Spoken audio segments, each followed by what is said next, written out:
Yeah, the table's awkward. The chairs are too low or something. Good evening, everyone. Welcome. It is a distinguished pleasure to welcome you all this evening to this exceptional academic event marking the 100 years since the Balfour Declaration.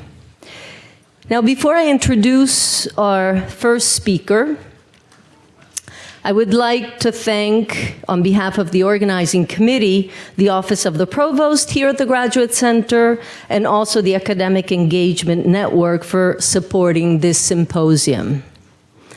I would also like to thank Professor Azi Genak. Without his persistence, this event would not have been possible. I think we all agree.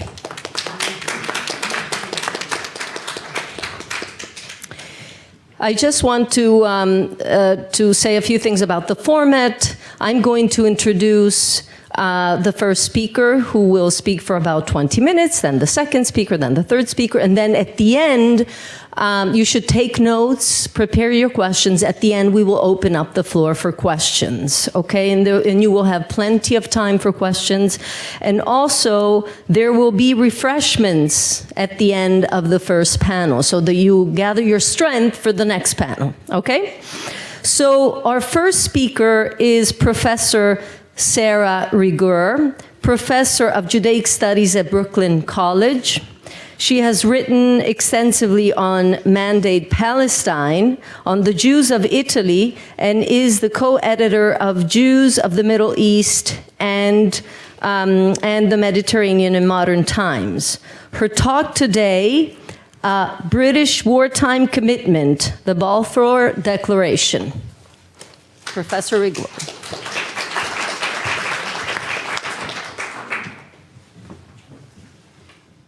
Hi, everybody. Warning, I do not have a prepared speech. I am just going to talk. So either I will say everything in 10 minutes, or I will end up going over time, and our moderator will send me this horrible little note that says 5 more minutes, and then I will panic. So let's see what I can accomplish. Okay, a wartime commitment. Who's on whose side in World War I, as I open my class with this question? We're talking about Germany, Austria-Hungary, and the Ottoman Empire, Central Powers, versus France, Britain, and Russia. Keep the Russia part underscored, because that's going to play a role in what happens. Now, during the war, this war, any war, everybody's out to win, right? And when you're out to win, you make strategic plans of how you're going to win. Okay, so the first document that's a wartime document that affects Palestine takes place because there was a mess up on the Western Front, and there was no movement in the trench warfare that was going on. Russia couldn't get supplies. Russia, don't forget, is on the Allied side. And the British and the French decide that they're going to open a second front. See, the British decide they're going to open a second front. And in order to open a second front, they're going to approach the Arabs to try to attack the Ottoman Empire, hopefully reaching Istanbul and then being able to open the straits to boats that will go and bring supplies to Russia. So you have the first document, which is the Hussein-McMahon correspondence. McMahon is the High Commissioner of Great Britain located in Egypt. That's a whole story unto itself, how the British got there, but they're there. And Hussein, who is the Sharif of Mecca, who was a recognized Arab leader at the time. The letters go back and forth in terms of discussing what the British want. Please open the second front. We want an Arab revolt. The response, what do I get for this? I want an Arab kingdom. They talk about the possible size of the Arab kingdom, and this is where you get some interesting, different interpretations of what the documents look like. The British answer, we cannot promise you anything that is not Arab, okay, and they're referring mainly to mixed populations along the Turkish coast and along the Syrian coast. We also cannot promise anything that the French claim for themselves, which is always overlooked when people are talking about the Hussein-McMahon correspondence. Because in 1915, in these secret talks that were going on, the French were claiming Palestine. Are there any conclusions come to in terms of boundaries? No. Is there an Arab revolt? Yes. Okay, you all know about Lawrence of Arabia and Riding Up and all the excitement that went on with that. That's document number 1, which was geared towards the strategy of the war.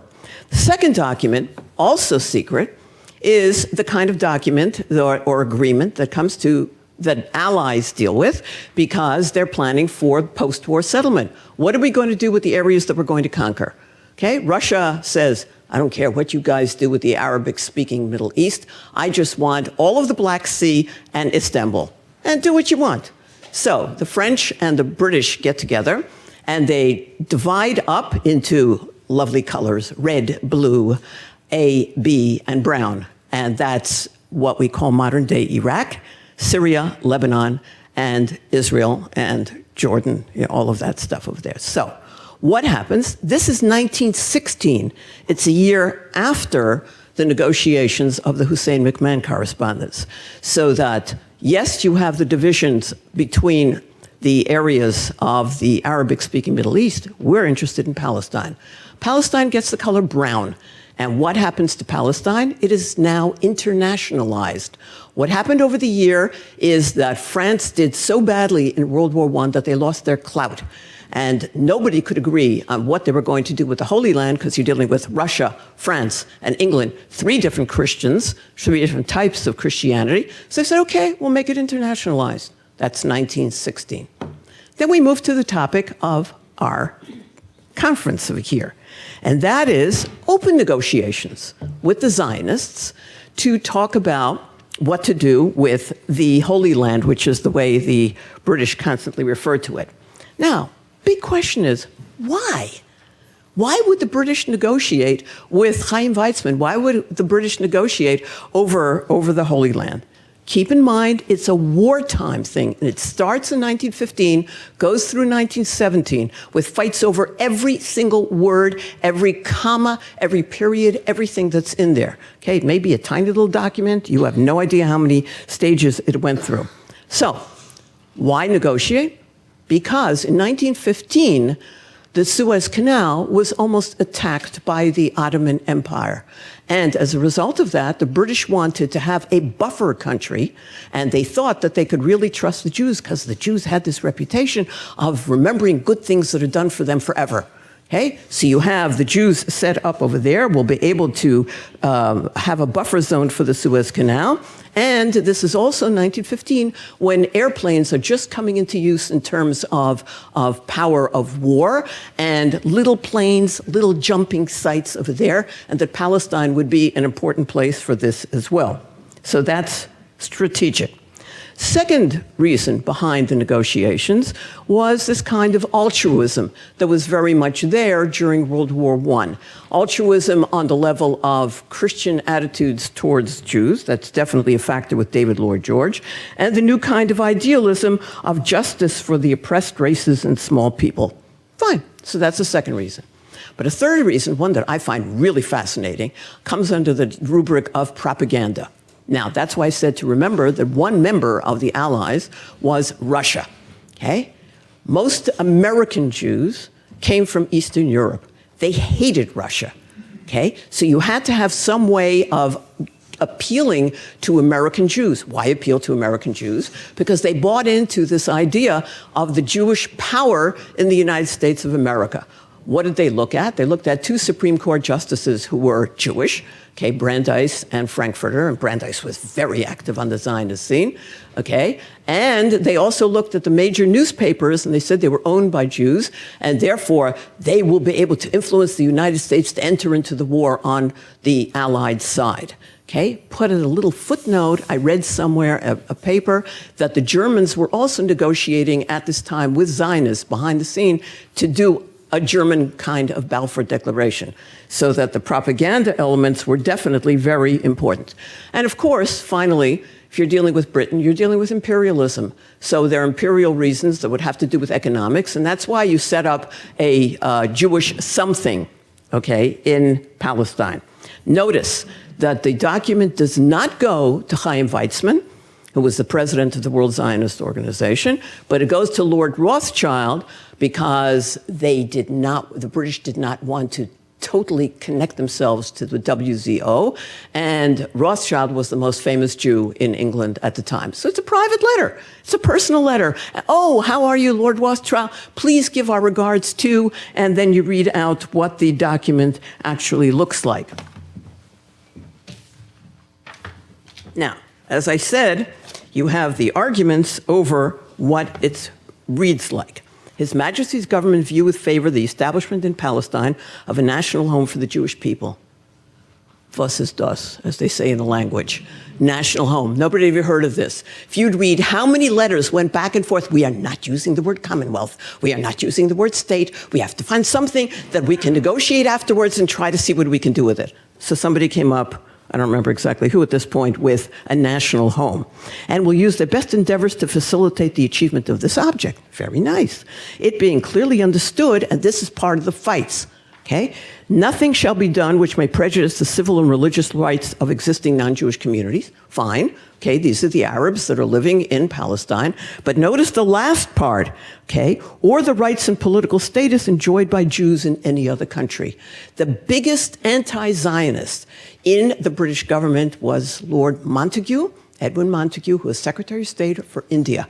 And he was a British Jew. And I don't owe my allegiance to anybody else, and you're not going to get anything that's going to get me accused of dual loyalties. Okay, so you get that kind of argument over there, and that's why you have the final phrase that's there.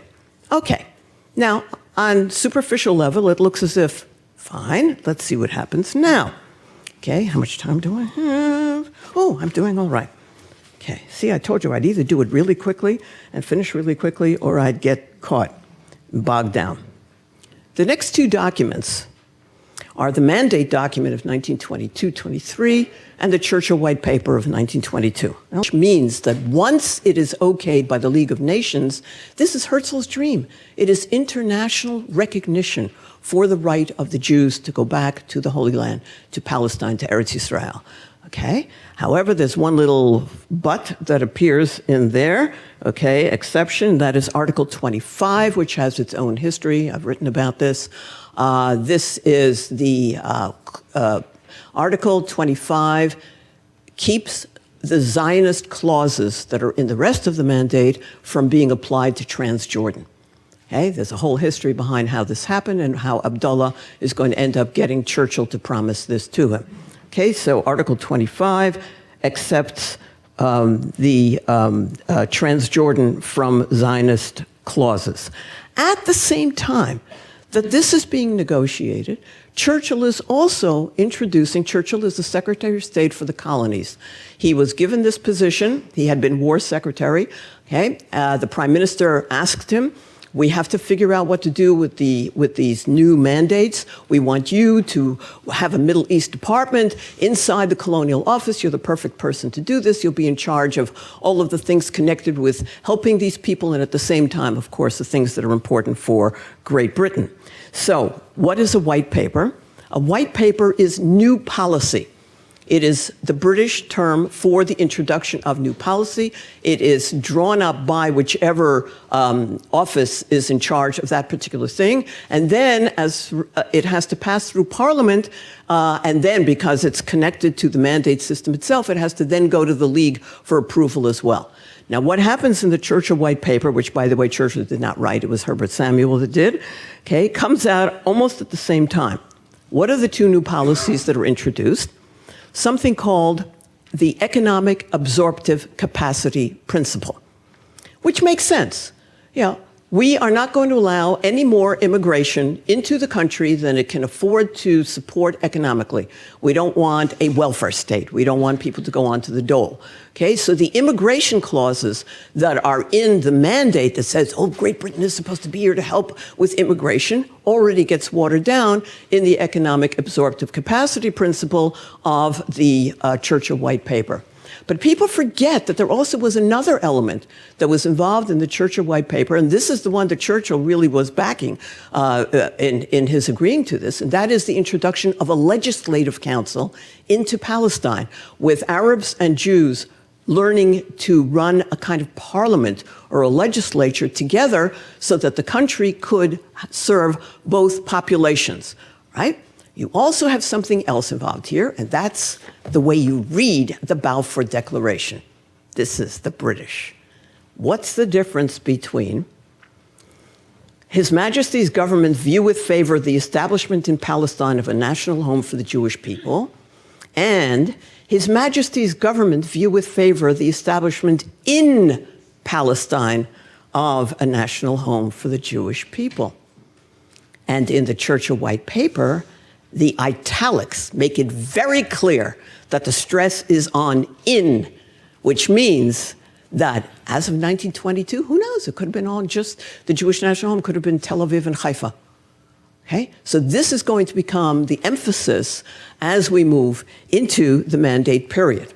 Now, what happens, got to check my time, what happens inside Palestine, the Arabs absolutely refuse to set up the Legislative Council and participate in anything that has to do with the British and the mandate.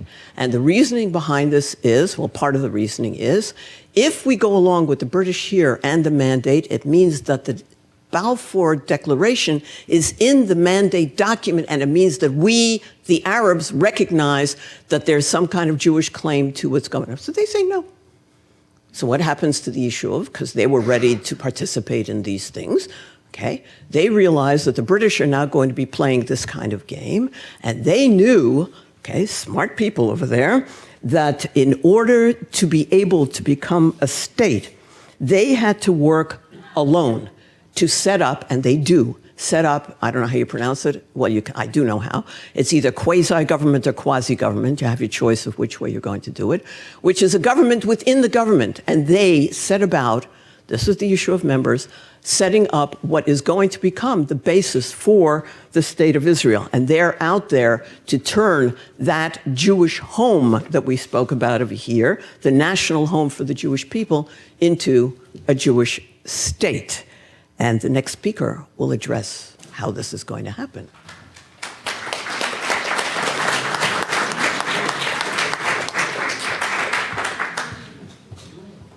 I know I had 5 more minutes. Thank you so much, Professor Reguer. Our next speaker is Professor Ronald Zweig, who is the Marilyn and Henry Taub Chair in Israel Studies and Director of the Taub Center for Israel Studies in the Skirball Department for Hebrew and Judaic Studies at NYU. He served as editor of the Journal of Israeli History. He's author of Britain and Palestine during the Second World War. And he is currently preparing a study of the Palestinian refugee and Israeli policy after 1948. Professor Zweig.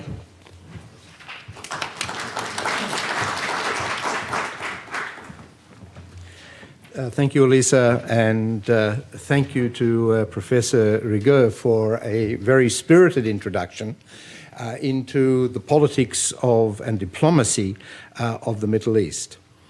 I think we have to understand that Britain's great colonial moment had taken place in the second half of the 19th century, where Britain had expanded its control over most of Africa. And by the time of the First World War, Britain had really lost its appetite for additional colonial expansion. In fact, within Britain, there was a strong body of opinion which said that the British government could achieve whatever it wanted in its imperial objectives by indirect rule. You did not need to take on the responsibilities of controlling a country. In order to achieve your strategic and your economic and your diplomatic interests. But the Middle East was a special case. The Middle East was the pathway to India. The British Empire relied entirely on Britain's position in India. And the Middle East had because of the Suez Canal, because of the landline to India, particular interest, very special interest to Britain. And as we have just heard, the British were prepared to extend their colonial engagement to the Middle East, to Palestine, and also, by the way, to a land that became known as Transjordan as a result of the Churchill White Paper in 1922, and to Iraq. Palestine was and the way this was done was through the mandates. Mandates are different from normal colonies. Sovereignty does not belong to the Crown. Sovereignty belonged to the League of Nations. And Britain had to answer annually to the Permanent Mandates Commission of the League, as did all of the other powers that received territories from the Ottoman Empire and from Germany as a result of the First World War. So Britain wasn't the only country that was addressing, justifying its policies every year in Geneva to the Permanent Mandates Commission. And interestingly enough, the Permanent Mandates Commission does play a role in what was considered to be an exercise in enlightened colonialism. Now, I tell my students today, enlightened colonialism, they're prepared to throw chairs at me. It's not a popular concept, but if we look at pre-World War II, pre the era of decolonization, colonialism was considered then as we consider development aid to the underdeveloped world or the less developed world. Colonialism had very many positive potential outcomes. The repression of native nationalisms was a later phenomenon. So in 1922, the Balfour Declaration, as we have just heard, becomes not just a promise to Lord Rothschild, but becomes an international commitment endorsed by the League of Nations. Britain has undertaken to create a Jewish national home in Palestine. And all we really know about that is that Britain has not undertaken to create a Jewish state, although the Zionist movement thought this would be a step in that direction. From 1922 to 1937, I think we can fairly say that His Majesty's government used their best endeavours to honour that commitment and to create a Jewish national home in Palestine. And the thinking was really very simple. Britain had a strategic interest in controlling Palestine, didn't have any particular desire to commit itself to the development of yet another colony, but Jewish money through the Zionist organization would do that for the British. As for its obligations to the existing population of Palestine, well, a rising tide raises all boats. The Arabs would benefit eventually from the prosperity that resulted from Jewish capital investment and Zionist drive and industry. And all the British would really have to do, so they thought, was to hold court, keep everything fair, keep everything on an even keel, introduce some good laws, a good judicial system, and, as we've heard, at least attempt to establish a legislative council. But of course, it wasn't that simple. A legislative council was a concept that had been used throughout the British Empire as a means of engaging the local population with the colonial administration, educating the locals in how to run a government, educating the locals eventually in British parliamentary practice, with the idea that one day in the future they would be capable of running government by themselves. And in fact, quite late in Britain's colonial history, when the colonial minister, 1938, when Malcolm MacDonald was asked in Parliament, what is the timetable for self-government? He said, well, some of our more advanced colonies can anticipate self-government in 200 years. So, a legislative council, and it was an elastic concept. If you could engage the locals, eventually you brought in not only white settlers, British missionaries and traders, but you would actually bring in the native population. Then you would turn it into an elected council, and then you would give that council the right to initiate, not only to consult with the High Commissioner or the governor, but to initiate legislation, and so on until you got a form of representative government. Only that didn't work in Palestine. Not only, as Professor Reguer said, did the Arabs reject it, the Jews weren't very happy with anything less than parity. Because the Jews were demographically so outweighed by the Arab population, if the council had been appointed on a democratic basis, then Jewish interests would be repressed. No, the Jews insisted on having 50% of the legislative council. I dwell on this because it's important. There were 5 separate attempts to establish a legislative council in Palestine during the years of the British presence. They all failed. They failed first in Palestine because the Arabs refused to participate. They failed subsequently because pro-Zionist opinion in the British Parliament rejected every initiative of the High Commissioners in Palestine to revive the idea, and we'll see where that gets us in a minute. So Palestine was a unique colony. There was huge international interest in Palestine. And the Zionist movement was more dynamic than any of the nationalist movements that Britain encountered in any of the other countries. And I say that with all due respect to the Congress movement in India and so on. The Zionist movement was a force to behold within Palestine.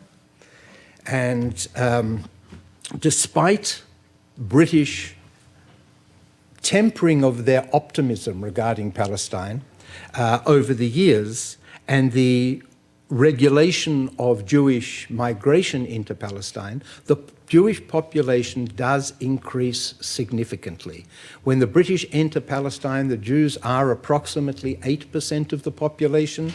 By the time, or even less, depends on how you count, by the time the Second World War comes about, the Jews are almost 30% of the population of Palestine. So there's no question that while the overall population doubles, the Jewish population increases proportionately that much faster.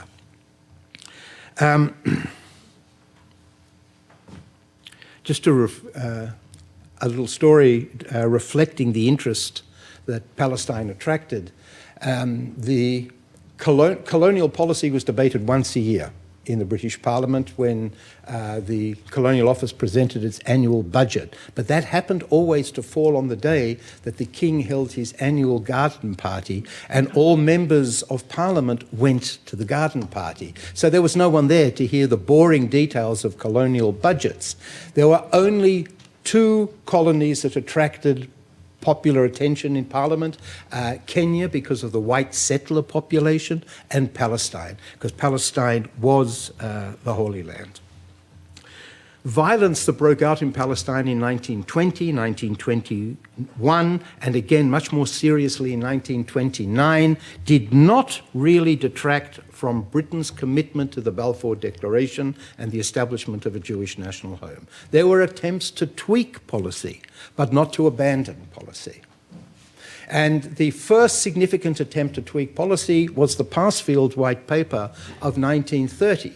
Passfield said, the whole concept of rising tide raises all boats would work in Palestine if the Jews actually abandoned their policy of Hebrew labor, avodah ivrit. Avodah ivrit was wonderful that it employed all the Jews, but it excluded the Arabs, and there was a growing problem of Arab unemployment.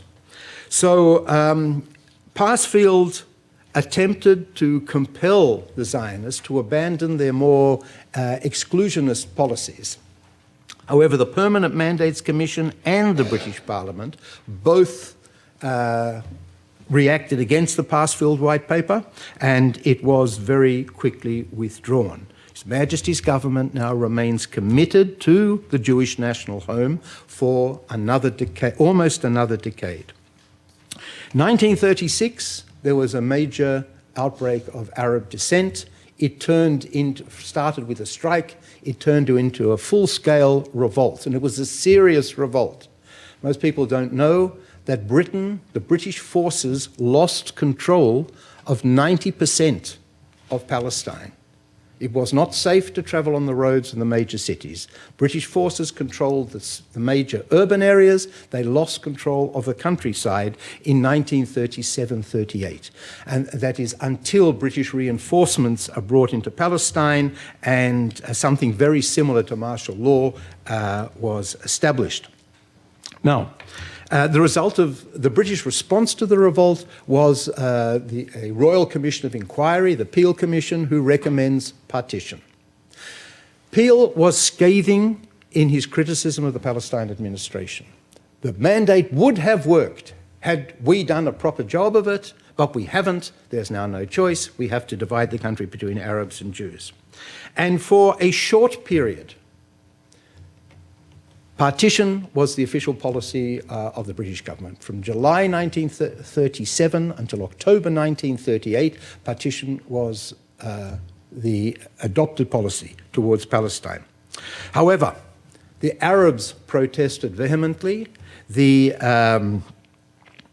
Jewish support for the idea of partition was mediocre, was not overwhelmingly enthusiastic, and the policy was cancelled in 1938. I have to speak fast because I'm not sure how much time I've got. We're good? Because I'm getting to the main part of my lecture just now. Okay. Thank you. For 8 months, from October 1938 until May 1939, there was no official policy on Palestine. There was no overall direction. Where are we going from here? If the mandate is not working, as the Arab revolt showed, we have to think of something else. And it is this point that the British government reconsiders its commitment to the Balfour Declaration. In the introduction to the white paper that was published in May 1939, Britain says, "We have fulfilled our obligation. The Jewish national home has been created. There are now 450,000 Jews in Palestine. That is the Jewish national home. That is all we promised you." Now we have to look beyond that. Now, where do they look? To where do they look? Before I discuss the white paper and its conception of how Palestine was to move forward, I have to ask a big question.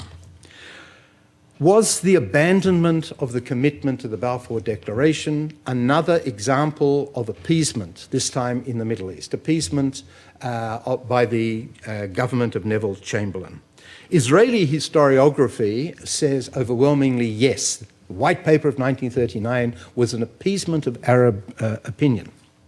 However, I disagree with that, because it had been a colonial office. When Britain started to administer Palestine, it was optimistic about its abilities and enthusiastic about the challenge. Just before the Second World War, Britain had lost its own self-confidence in its ability to rule colonies. And there are a number of reasons for this. First of all, developments in India.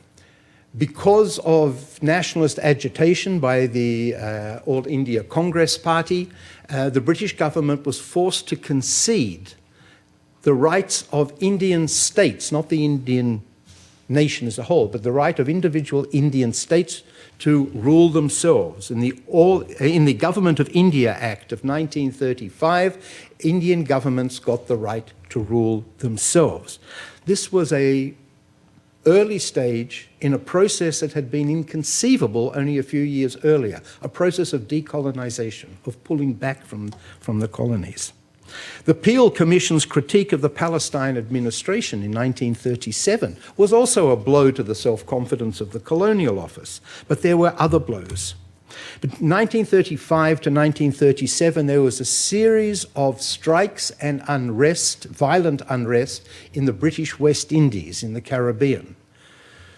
39 people were killed, hundreds were wounded in these violent strikes. And a commission of inquiry was sent to the West Indies. And their conclusion was, under British control, these countries have been impoverished. There is poverty in the Caribbean. It is a shabby empire, was the term that was used.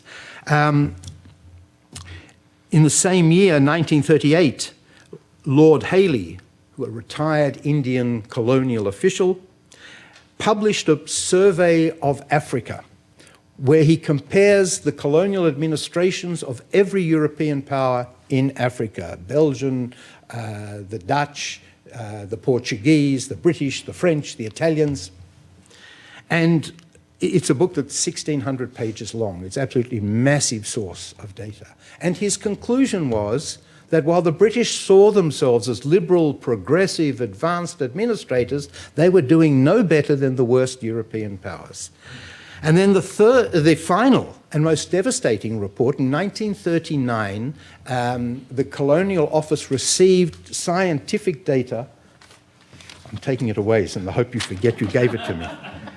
Received scientific data called the Nutrition Report, a study of nutrition in the British Empire. And the conclusions were devastating. There is widespread malnutrition and even starvation in the British Empire. The report was so devastating that the British government hid it until the end of the Second World War. They wouldn't publish it until 1945. So the British lost their confidence in themselves.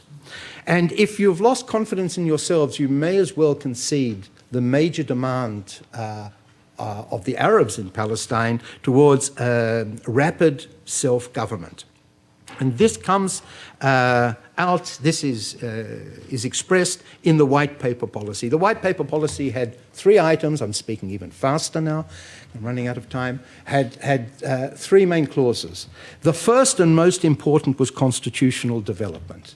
There'd been no legislative council to educate the locals in how to run a government, so British government decided that they would appoint what was called heads of departments from the local population. Arabs, Muslims and Christian, and Jews would be appointed to lead the 16 different departments of government of the Palestine administration next to the British administrators. They would learn how it was done. In 5 years' time, there would be a constitutional conference where Arabs and Jews would then decide on the nature of the binational state that would be created, and in a further 5 years, Britain could withdraw from Palestine and it be given independence. And the second item was immigration. For 5 years, Jewish immigration would continue at the rate of 15,000 a year. At the end of the 5 years, Jewish immigration would come to an end. Now this, to the Jewish world, when it was published in 1939, in the middle of the refugee crisis caused by the rise of the Nazis, this was a calamity for the Jewish world. But the British had a secret plan. And the plan was that if the Jews would agree at the Constitutional Conference to a binational state, then the Arabs would be able to agree to a continuation of some level of Jewish immigration. It was a nice idea. It didn't happen because, for reasons that I can't go into now, the White Paper was never actually implemented. But the Constitutional Conference was the way forward to creating a binational state in Palestine. So this marks basically, and I'll end here, this marks basically the final stage from the implementation of the Balfour Declaration to the withdrawal from the Balfour Declaration. While the White Paper was not implemented in full for various reasons, the one consistent principle that the policymakers insisted on preserving throughout the post-World War II period was that the British policy would never return to the commitments of the Balfour Declaration. Thank you.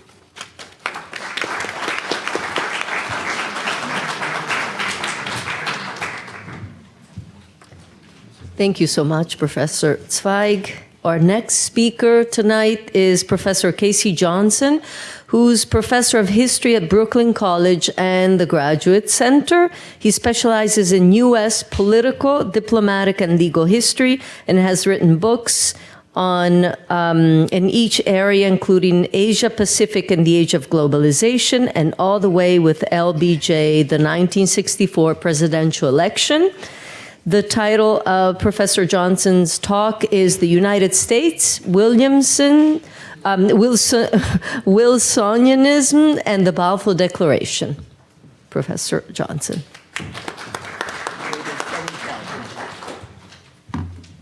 He timed his. So what I'm trying to do is to answer what is in some ways a negative question, which is we think of the United States as Israel's strongest supporter internationally. So why is it that the United States had basically a passive and really quite ambivalent role towards the creation of a Jewish homeland during the 19-teens and early 1920s? And to some extent, it's the legacy of this man, Woodrow Wilson, and the tensions within Wilsonian foreign policy, especially in non-European areas of the world.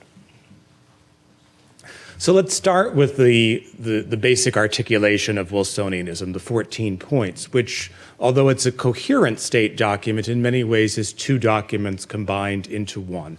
The first 5 principles of the 14 points, and of course the last, are broad articulations of international relations, the idea of peace, of disarmament, of open diplomacy, of the creation of a League of Nations, that at least in theory apply internationally and not specifically to Europe or to European matters.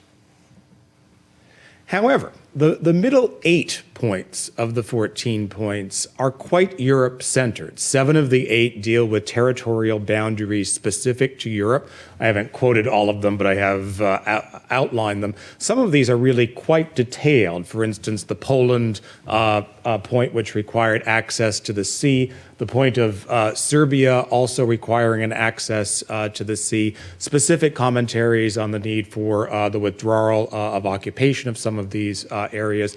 There is only one of the 14 points, and this to some extent reflects Wilson's quite deep racism and his unwillingness to see non-white peoples as capable of governing themselves, that applies outside of Europe, and that's the Turkish point 12, which does have a kind of ambiguous line that could be read as referring to the Balfour Declaration. The 14 points date from January of 1918, but they also could be read as not really applying to the Balfour Declaration, and this to some extent reflects Wilson's ambivalent approach. So, the U.S. is involved in the Ottoman matters well before the U.S. decides to enter World War I in April of 1917. U.S. involvement in the Ottoman Empire dates from the mid-19th century. It's always somewhat on the fringe of U.S. diplomacy. There's always a dream of increased U.S. commercial activism in the Ottoman Empire. It's sort of like the China diplomacy in that respect. It's going to be 5 years down the road that the Ottoman Empire will open to American commerce, and then 5 years come, and then it's going to be 5 years down the road from there, and the 5 years never quite arrive. And so the most significant U.S. activity in the Ottoman Empire is the American missionary community, which is initially quite active in what's now Syria and Lebanon. After they struggle with converts, they focus most of their attention to China. But there is a lasting legacy, especially in the educational world, both in, to a certain extent, modern-day Turkey, but especially in Lebanon. And there are significant numbers of American missionaries who remain in the Ottoman Empire even when World War I starts, even though U.S. commercial activity has somewhat diminished. And it is through missionary activity that we get the first reports of the Armenian genocide in 1915 and 1916. Which coincides with the activity of the U.S. ambassador to the Ottoman Empire during World War I, Henry Morgenthau Sr. Wilson's State Department is not a well-organized structure. His first Secretary of State is William Jennings Bryan, the 3-time Democratic presidential nominee. At this point in his career, something of a Christian pacifist. Bryan's ideology, as many of you know, sort of is a flexible one that varies depending on what course of life we're talking about.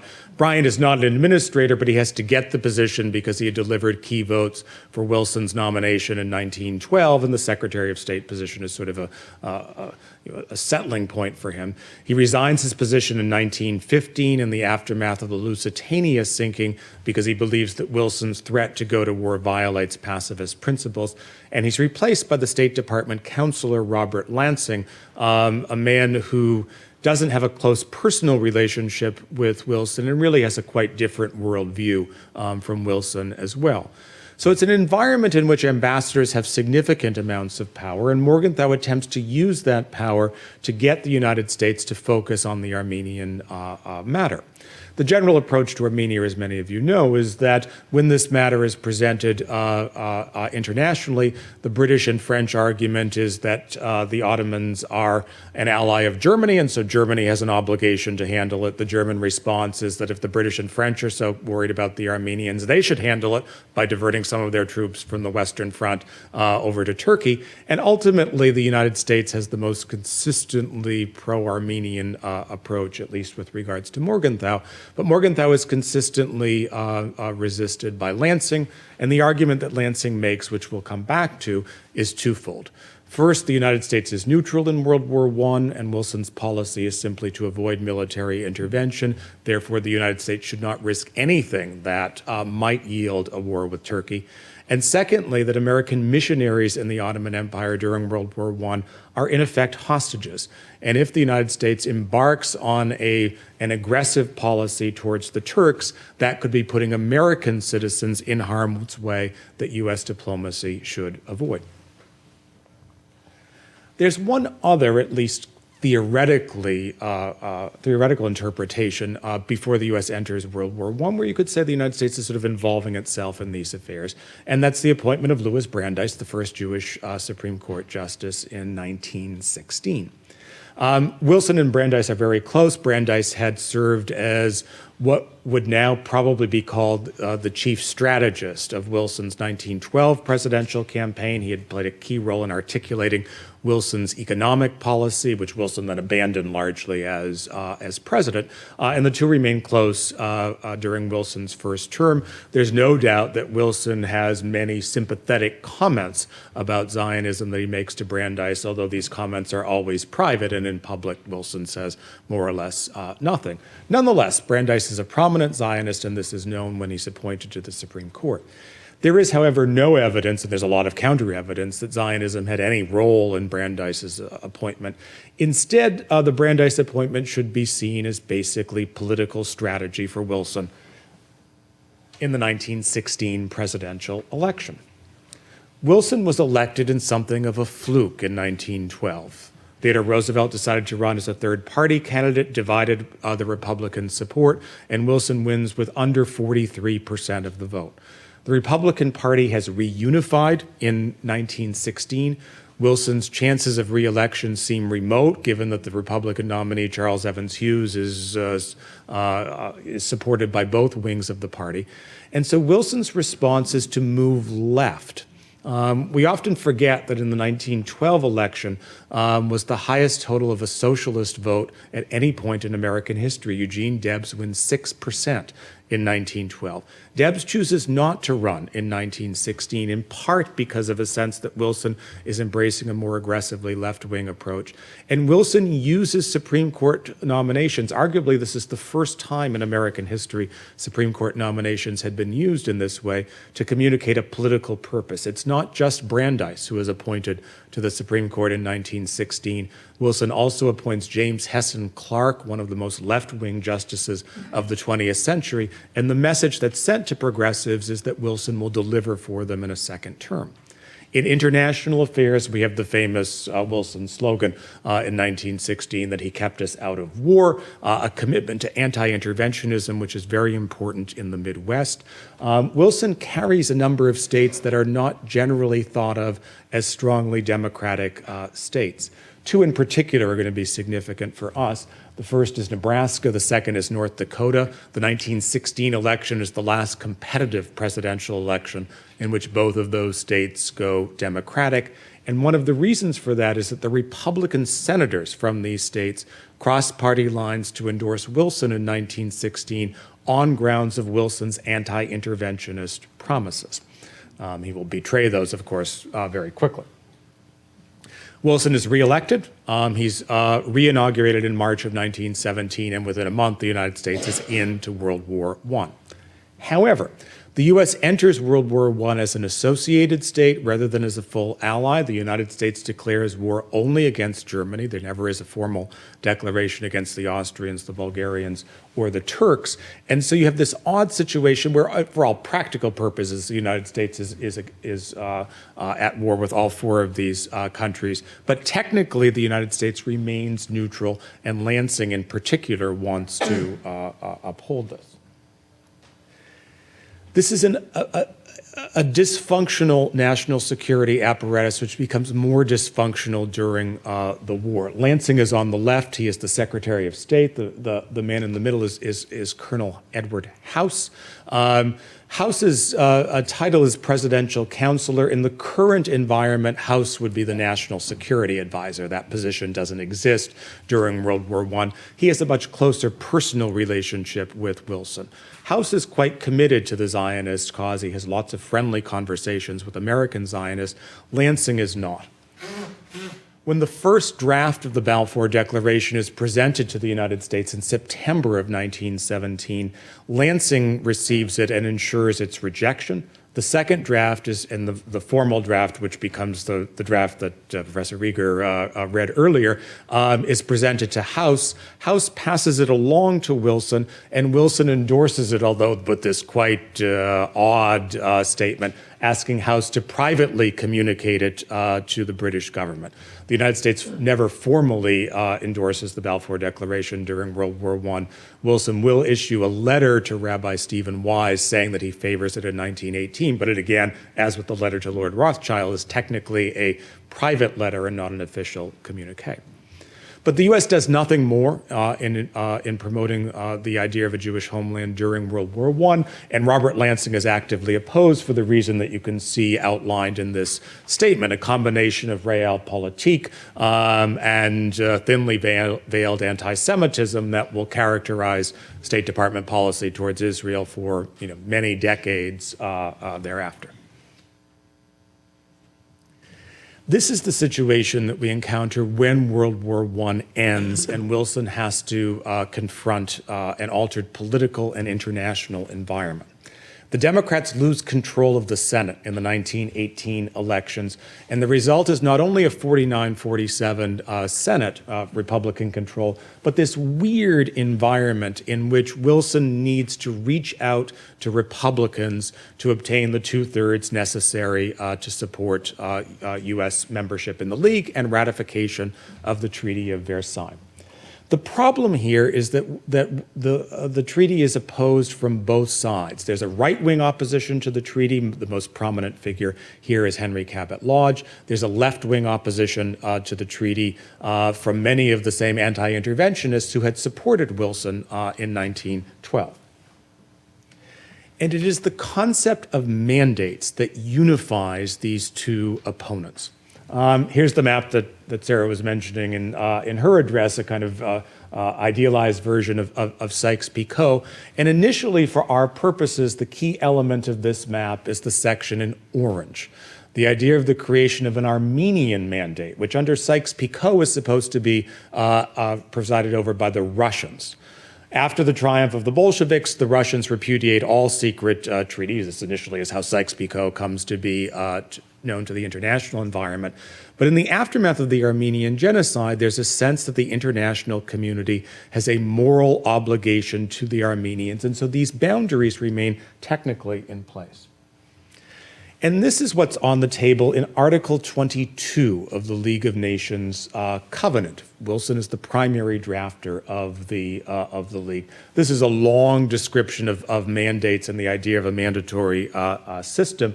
The critical passage for our purposes is the passage in bolded red, which again seems to suggest an endorsement of the Balfour idea, but without endorsing it fully.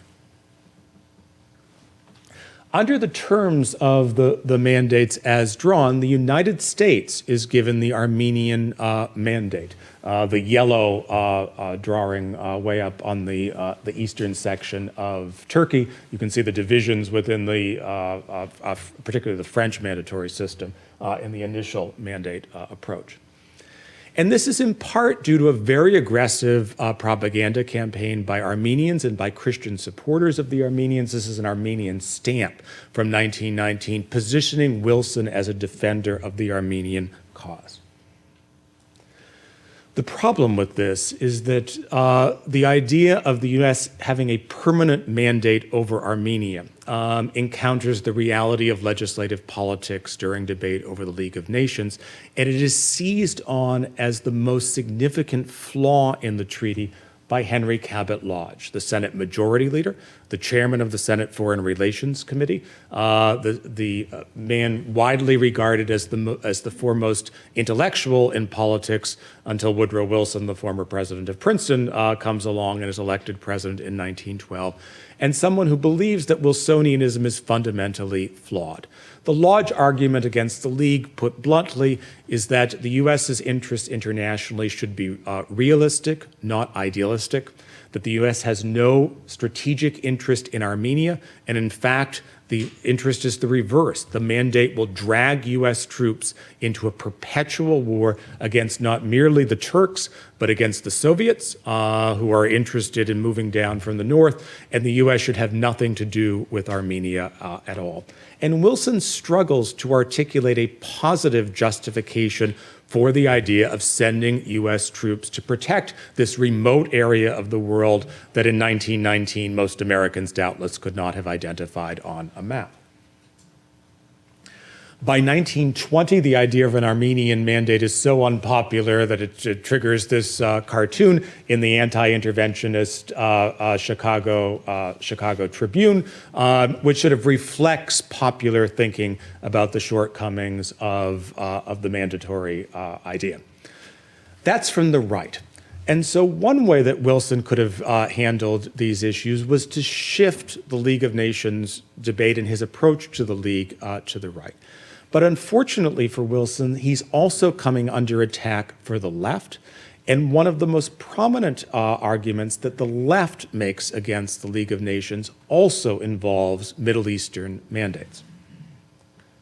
They focus not on Article 22 of the League of Nations covenant, but Article 11 of the covenant, an article that Wilson once described as his favorite article in the covenant. And as Wilson wrote it, he intended it as a quite benevolent strategy. This essentially was an article designed to address the issue of what to do in 1914 when Austria and Serbia are threatening to go to war, to find a way that the League of Nations could attempt to resolve that issue, even if the two sides were unwilling to appeal to the League. So the idea is, if there's a war or there's a threat of war, any member of the League has a right to bring that to the attention of the League Council. This is essentially how the UN functions on these matters today. However, left-wing senators seize on the clause that I have bolded here in red, and they ask the question, why is Article 11 confined to a right of each member of the League rather than each ethnic or religious group? And they interpret this not as a peace-oriented provision, which is how Wilson intended it, but instead as a provision to insert the League as a defender of imperialism. And the example that they use in debate, as we'll see, is Syria. The two key figures here are figures that we encountered a little bit earlier. The man on the left is Asli Groner, a wonderful Scandinavian name, a Republican senator from North Dakota. The man on the right, one of the most famous senators of the 20th century, George Norris, a Republican senator from Nebraska. They had endorsed Wilson, and they had helped deliver the presidency to Wilson in 1916. They now criticize Wilson from the left. And the example that they cite with Article 11 is Syria. And here's the argument that they make. They predict fairly soon that, that there will be a colonial revolt in Syria. That prediction turns out to be correct. They further predict that France, as a member of the League of Nations, will appeal to the League Council citing Article 11. That prediction also turns out to be correct. And they additionally predict that because the Syrians are not a member of the League, as a mandate they are not a League member, they will be unable to defend themselves, and that League troops will authorize an intervention on the side of the imperialist cause. The result here is that by 1920, when the Senate finally rejects any membership in the League, the idea of the mandate system has been discredited within the U.S. body politic from both the right and the left. And it will be never really where the United States returns to this concept. And if we think ahead of U.S. Middle Eastern relations, the U.S. is not involved in any of the debates that we've heard about previously. The U.S. focuses instead on oil diplomacy with the Red Line Agreement in 1928, and then the opening to Saudi Arabia in particular in 1932. And arguably, it's not going to be until the Johnson presidency in the 1960s where we see an aggressive and consistent response from Washington, seeing the U.S. as a protector and a promoter of the idea of a Jewish homeland in Israel. Thank you.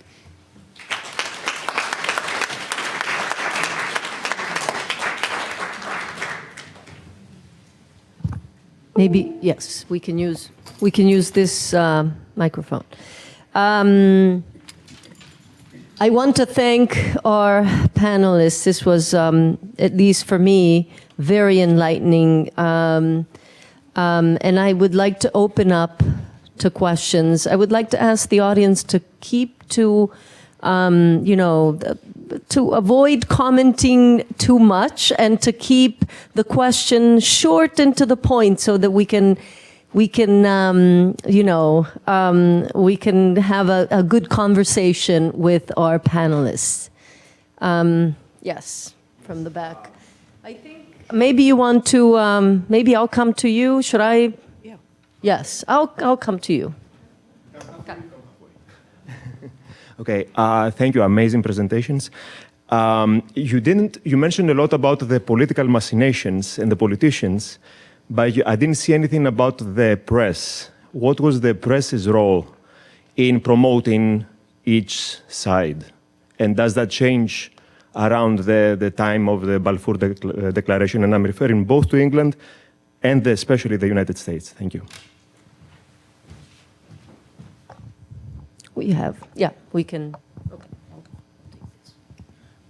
In terms of the United States, so there is a Zionist movement within the United States. It gets some attention within the media. However, the timing here really is quite significant. So think of what's going on in U.S. history in 1917 in terms of the relative importance of a Jewish homeland. We have the U.S. Decision to enter World War I. We have Wilson's decision to enact draconian civil liberties legislation with the Espionage and Sedition Act that dramatically scales back debates. We have very significant debates that are, I think, difficult to understand in the current environment about taxation policy and conscription, which are highly controversial in World War I, which now are sort of run-of-the-mill kinds of things in a major war. So this is, it's not a huge issue. And then within the grand scheme of U.S. wartime policy, the United States is not sending troops to the Middle East during World War I. The focus of the media really is more on the Western Front. My question is very simple. I'm interested in the subject of Arab immigration into Palestine before 1948. What countries were they coming from? What periods were they coming? And how many? Arab immigration into Palestine. Where, when, and what? Where, when, and what? Much less than you think from neighboring countries, generally seasonal agricultural labor for the citrus crop. There has been continuing controversy on the amounts of Arab immigration during the mandate.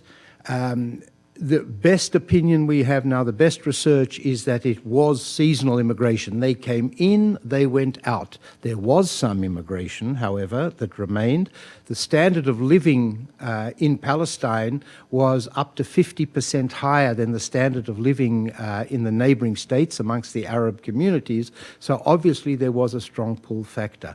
But there is no indication, except from some circles of historical writing, that the amount of Arab immigration into Palestine was anywhere near as significant as the amount of Jewish immigration. Thank you. It was spoken of that Germany was in negotiation with its type of Balfour Declaration. One of the things that wins wars is financing. Without financing, you're not going to win a war. Can you talk about, as far as, I don't think it's innocuous that memo goes to Lord Rothschild, because you need the funding before within the Jewish community was going to Germany. That funding then switches, I think, it goes to Great Britain. One of the things that I'd like to, if anyone can talk about that. Also, oil is not mentioned. Winston Churchill had been Lord of the Admiralty. He goes ahead and makes a decision that the ships are going to switch from coal to oil. And what's that? You read my article? No, my own research. And so he makes that decision. And it's known that oil is there as early as 1900, 1905. And so I'm kind of wondering, as far as this wasn't mentioned until 1928, how does oil play into this with regards to financing, banking, and also wanting to maintain control over that area? And everyone knew that oil was in that area.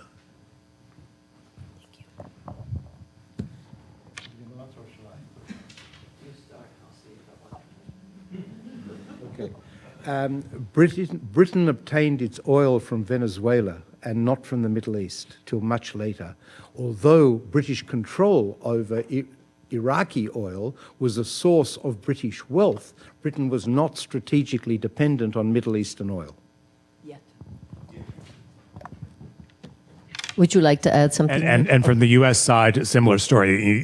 The U.S. at this point is a net oil exporter, and the U.S. is also dominant of the Mexican oil industry, which, although technically it's nationalized under the Revolutionary Constitution, that nationalization isn't implemented until 1938. So it's not really until we get Hoover with the Red Line Agreement in 28 where the U.S. is actually interested in Middle Eastern oil, and the real breakthrough here is from 32 to 36 with the opening to Saudi Arabia.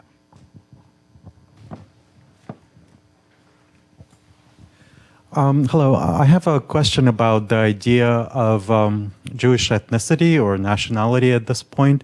In this period, is there any redefinition of what it means or any debates? I mean, I'm sure there were debates, but if you could just be more maybe specific about what was going on in that sense. Thank you. Happily, the Zionist movement resolved to leave the question of who is a Jew to the post-state period. It wasn't a significant issue. Yes. Did you want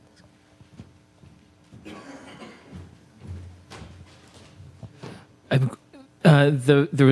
The main, as I see it, cooperative agreement between the Zionist movement and any nation to develop the mandate was with Germany, with the Mavera Agreement. The Germans didn't sign until after they had a government which was anti-Semitic and explicitly anti-British.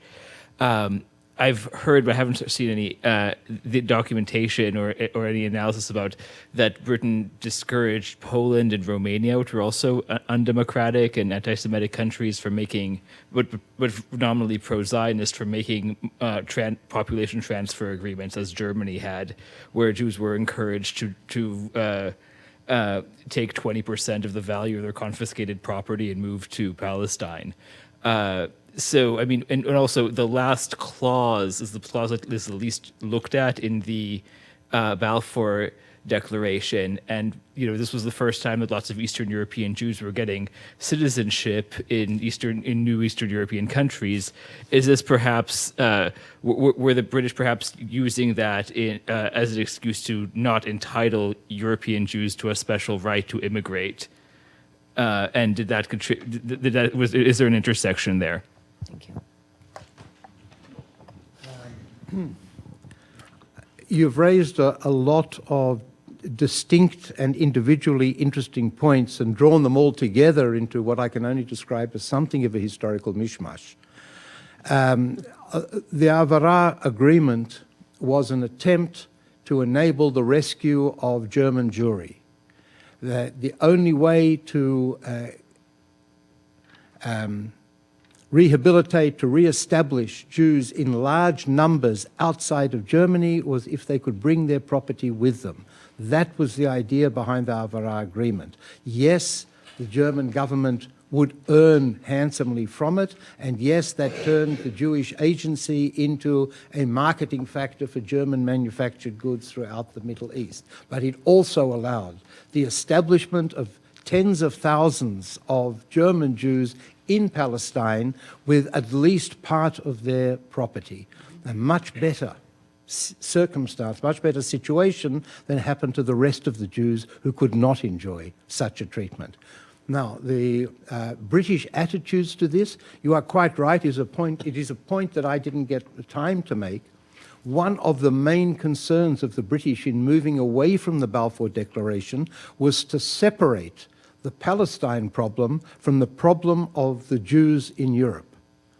That the rise of the Nazis had established that the Jewish problem in Europe was overwhelmingly large and could not be resolved in Palestine.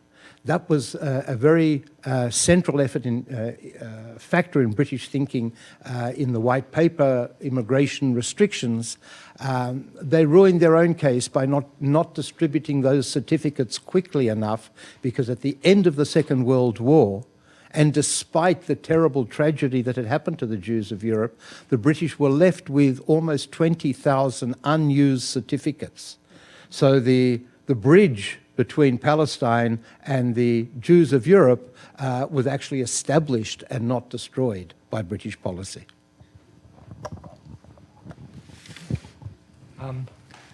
My reading of the literature, and it's certainly not as extensive as yours, is that Balfour was an anti-Semite who wanted to get the Jews out of England. And Chaim Weizmann went to him and said, "You want to get the Jews out of England? I'll show you how to do it." And it was Chaim Weizmann's people who wrote the Balfour Declaration, and they just handed it to Balfour, and he signed it. Are you saying that that's not true? Where did you get this from? Because I could give you sources. Perhaps direct you to a very interesting study by historian long dead Leonard Stein. The book is called The Balfour Declaration. In that you will see at least 5 different drafts of the Declaration as they evolved in discussion between not only Weizmann but many other people associated with the Declaration. It's not at all as you described. What's the title? The Balfour Declaration. You can actually go to the Public Record Office in Britain and still see the different copies. They're open. They're there, and you can see that crossed out and arguing over different things. Debated things. Yeah. Be their mind also. This is for Casey Johnson. I'm just wondering if you can. I was curious. Can you briefly tell us about how Wilson personally felt about the Zionist movement and the Palestine issue? Like you've mentioned, like officially he had to be neutral, obviously, but then within his biographies or his biographers, do they tell us was he a sympathizer or not? Thank you. Sympathizer may be a little bit too strong a word. I think that we've come to know more about Wilson in the last 25 or 30 years, and we've recognized that his idealism was of a particular type that was very white and was very Christian oriented, and very male oriented. Yes. That said, in the context of of the United States in the 19-teens, there's not you could have done a lot worse than Wilson from the Zionist cause. I mean, Brandeis Brandeis is the most prominent Jewish political figure in the country in the 19 teens, and he is very much associated with Wilson. I mean, and Wilson in 1916 goes to bat for Brandeis in the confirmation process. This is the first modern, what we would think of as a modern Supreme Court confirmation process, and in one of the wonderful ironies of history, Brandeis's confirmation is secured due to Wilson's successful lobbying of Southern, often anti-Semitic, clearly racist Democrats who choose to toe the party line in light of a ferocious Republican, mostly Republican, opposition to Brandeis. So, while Wilson could have been better on these issues, it's also really easy to imagine a president who would have been far worse on them. If I may. Oh. Just about that, could you talk a bit about the King-Crane Commission and what was Wilson's feeling towards the indigenous populations of Yeah, this is an interesting question. So Wilson at the Paris Peace Conference. So one of the things to keep in mind is that this is. We are living in an administration that sort of sets the standard for a poorly staffed administration. But there are aspects of the Wilson national security side that were really quite poorly staffed as well. So Wilson, when he goes to Paris, is the head of the U.S. Diplomatic mission at Paris, but also in charge of a delegation that he doesn't trust. House is on the delegation, but he's lost his relationship with House has soured. Lansing is a member of the delegation, but Lansing and Wilson aren't speaking, and in fact, Lansing is secretly supplying information to Wilson's critics at home. And there are a couple of other members of the delegation who are quite weak. So Wilson, in March of 1919, seemingly in response to this idea of mandate and this question of what to deal with the Turks, proposes a commission. The initial proposal of this commission is exclusively designed to Syria. And the proposal that Wilson makes to the Peace Commission is that the commission will set up a commission that will go to Syria and will ascertain the views of, they don't use the word native population in the commission, but this is clearly the idea, to determine what their attitude is towards the League and whether they would welcome a League of Nations mandate. This is, the French, unsurprisingly, are not thrilled with this proposal. It's then broadened to include all former Ottoman lands. It never really works out as Wilson had intended, but there are these two American commissioners, the King-Crane approach, that wind up getting appointed. One of the two commissioners is openly anti-Semitic. The second has ties with the missionary community. The result is a report which is not favorable to the Zionist cause at all, which is not terribly interested in dealing with the indigenous Arab population, because Wilson, there's very little indication that Wilson had any concerns with the Arab population at all. But the King-Crane Commission document is certainly not an advancement of the U.S. approach towards Zionism. I mean, if anything, it's sort of a movement away towards this kind of tentative endorsement of the Balfour Declaration. But it's very hostile to the idea of Arab self-determination. Just a quick reference to, I believe it was KC, but perhaps it was Sara, that was talking about the British who were saying so many people can live in Palestine, and the numbers of Jews that could immigrate there. And I heard in another discussion that the early Jews were trying to make it known to the British that more could live there by increasing their experiments with water and other things like that. And I wondered if there were other elements that were going on, that the fight for the numbers of how many could immigrate.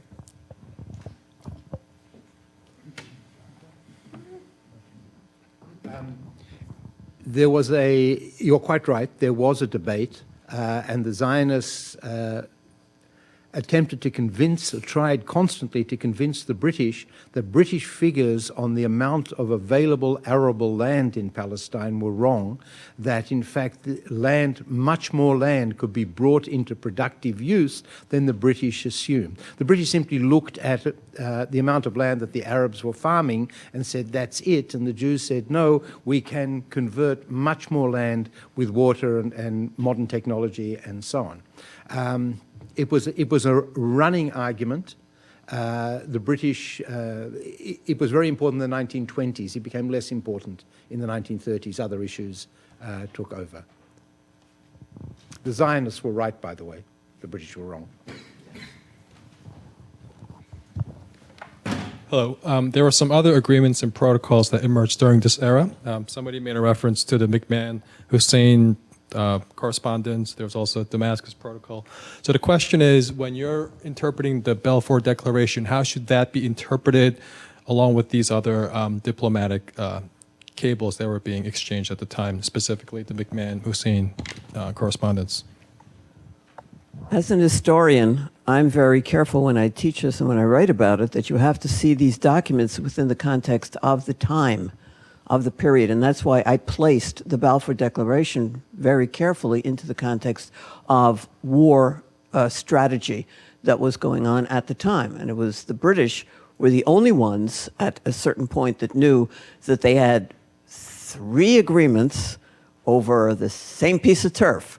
And they thought that when the peace agreements would come, when they first met in Paris and then in Versailles, they could make everybody go along with the kinds of things that they were playing games with. Part of it was spoiled when the Bolshevik Revolution took place, and all of a sudden the secret Sykes-Picot Agreement came out, which really kind of overturned things. And you have this unbelievable document of the Sharif of Mecca meeting with Chaim Weizmann and coming out with these agreement with the two of them as they were working in Paris to try to get their 2 sides there of welcome. The Sharif says to Weizmann, welcome home. Welcome to the Middle East. We are cousins, not brothers. We are cousins. We have so much in common. And the key word in there is the Middle East, or rather the Arab kingdom and Palestine. He repeats it at least 5 times so that once you see the word "and" there, you know that Palestine was not included in the discussion that the 2 men had. Yet, Hussein was smart enough to put a codicil at the very end of the thing and saying, this talk that we're having, this agreement that we have about working together will only hold true if the peace agreement gives us, the Arabs, the kingdom that we demand. Otherwise, whatever we talk about now goes out the window. And that's exactly what happened.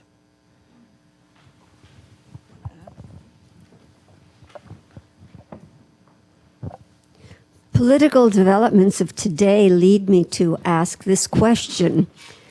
Why at Versailles, when the different countries were dealing with the different ethnic groups in the Middle East and part of the Turkish and Turkey after the Ottoman Empire, why is it that the Kurds were ignored?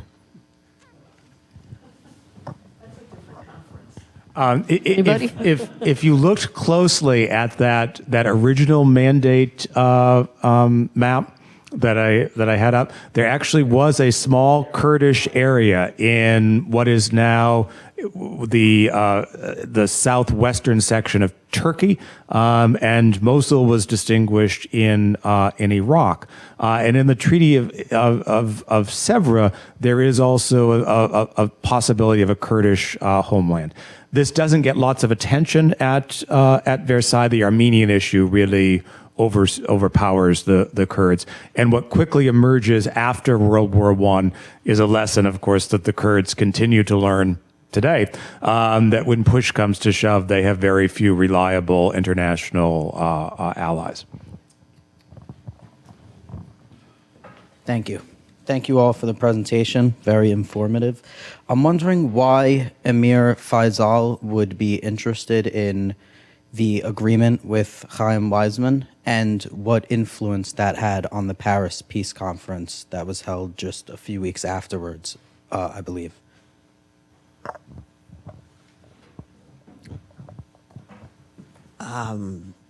First of all, on a personal level, the two of them got along really well. And there are a couple of photographs that are just hysterical, where you see Chaim Weizmann wearing the full Arab outfit over there. Not the other way around, but this way, yeah, but that way, which I find very amusing. It's like Lawrence going in there and dressing like an Arab as well. The two of them got along. They understood each other's goals and each other's claims. And the Sharif, from what I can see from the material that I've read, felt that the introduction of a Jewish state or Jewish homeland would be economically extremely beneficial to the Middle East. So it's on a personal level and on a realpolitik, economic level that they thought it would help. And if I may add, because it's going to come up later on as well, even when we had partition, 1947, everybody forgets it was partition with economic union. That's what the United Nations voted on. And I think that the Sharif was prescient in being able to see that that would have worked.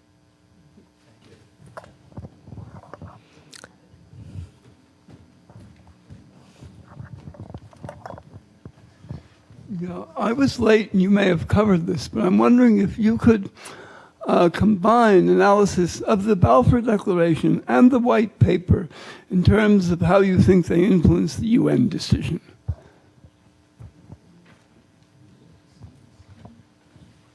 That's a little bit difficult because the United Nations didn't exist in either of... You mean in historical retrospect? Yeah. Did the United Nations... I don't... To the very best of my knowledge, the United Nations paid absolutely no attention to either the Balfour Declaration or the 1939 White Paper. They were much more concerned with the civil war that was taking place in Palestine in 1947. Would that be a fair... Yeah. Any more questions? Okay, so join me. Oh, wait, there's one. Okay, this is the last question. I'm wondering if we could perhaps ask... Here's the microphone. If we could ask Professor Johnson maybe to put up one of his last few maps that he posted, so during the break we could have a map on the wall. That's all. That's very nice. Okay. Okay, join me in thanking our speakers and help yourself to refreshments. Okay, our next speaker is Professor Louis Fishman, who is Assistant Professor of History at Brooklyn College, my esteemed colleague. He's currently finishing a book on, actually, wait, getting older, so I have to take my glasses off now. He's currently finishing a book on the Jews, about Jews and Palestinians in the Ottoman years. And in addition to scholarly articles on the subject, he regularly writes about Turkish, Israeli, and Palestinian politics for Haaretz and other international outlets. And Professor Fishman is speaking on the Palestinians and the Balfour Declaration, from Ottoman citizens to resistance, rejection, and marginalization.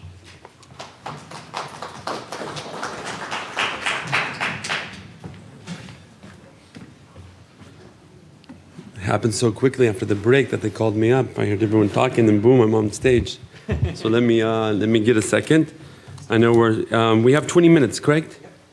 Perfect. So let me see what time it is, and then we'll get started. Perfect. Okay. I can see what you're talking about. The glasses, the distance here is. So I'll go ahead and. Well, I'll do this, and hopefully it'll work out. Yeah, so today, first of all, thanks so much for having me here today, the organizing committee. It's a fascinating time to be speaking about the Balfour Declaration, of course, 100 years, and in a second I'll highlight that this is, of course, 100 years with the fall of Beersheba, that marks the beginning of the conquest, the British conquest of Palestine, which I think is equally important, because of course without one you wouldn't have the other. So the Balfour Declaration today serves as an important turning point in the Palestinian-Israeli conflict. One could argue even that it ushered in 100 years of bloodshed between Palestinians and Jews.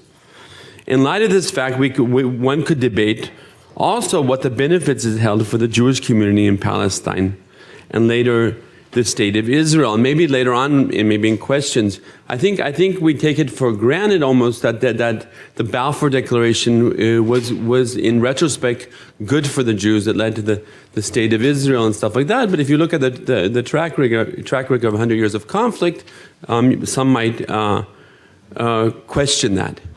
However, for Palestinians, there is no doubt that the Balfour Declaration, which promised the Jewish people a national home in Palestine, together, which was ushered in with the British conquest of Ottoman Palestine and the subsequent mandate, marks the beginning of what you could even call 100 years of occupation of some sort, of another, if we go down to the British period, to the Israeli state for some, if they considered it, West Bank, Jordan, and then Israel today. Not like the surrounding Arab countries, also Palestine never became an independent state. Nevertheless, and in spite of this, the Palestinian people have continued to exist, with resistance making up a key part of their identity. This resistance began with the fall of the Ottoman rule and has continued until today. So I think my talk will be a bit different than the talks we heard up until now, and it's actually going back in history. And by looking at the Ottoman period and the Palestinians during the Ottoman period, we'll be able to understand the rupture that happens after World War I, that actually, you know, I think the effects of it is not related only to Palestine, that's for sure. You could argue that the Syrian war, the roots of the Syrian war today, can be traced back to the French Mandate or politics in the French Mandate. And you could argue the same thing about Iraq also. So the questions, I think we're looking at Palestine in this case, or Palestinian-Israeli conflict, but we have to see that there's a larger picture that this is a part of.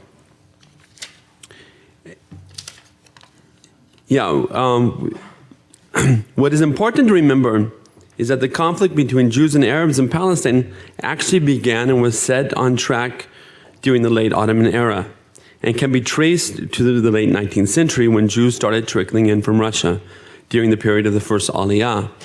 However, different from the post-1917 era, the struggle against Zionism remained a civil one that was increasingly played out in the local press and the hallways of the Ottoman parliament in Istanbul. In today's talk, I will focus on the dynamic of Palestinian citizenship during the late Ottoman years, dedicating also a few words to the Jewish Yishuv. Then I'll move on to World War I and speak a bit about the British Mandate era and discuss the radical transformation that Palestine underwent during these years. During the late Ottoman era, with the beginning of a modern Jewish migration to Palestine, the Palestinians very early on started to voice their concern both in Istanbul and beyond. In one case in 1899, Yusuf Diya al-Khalidi even questioned the aim of Zionists, addressing a letter to Theodor Herzl and stating that, quote, in theory it is a completely natural and just idea. And then he asked Herzl, but what right do Jews demand it for themselves?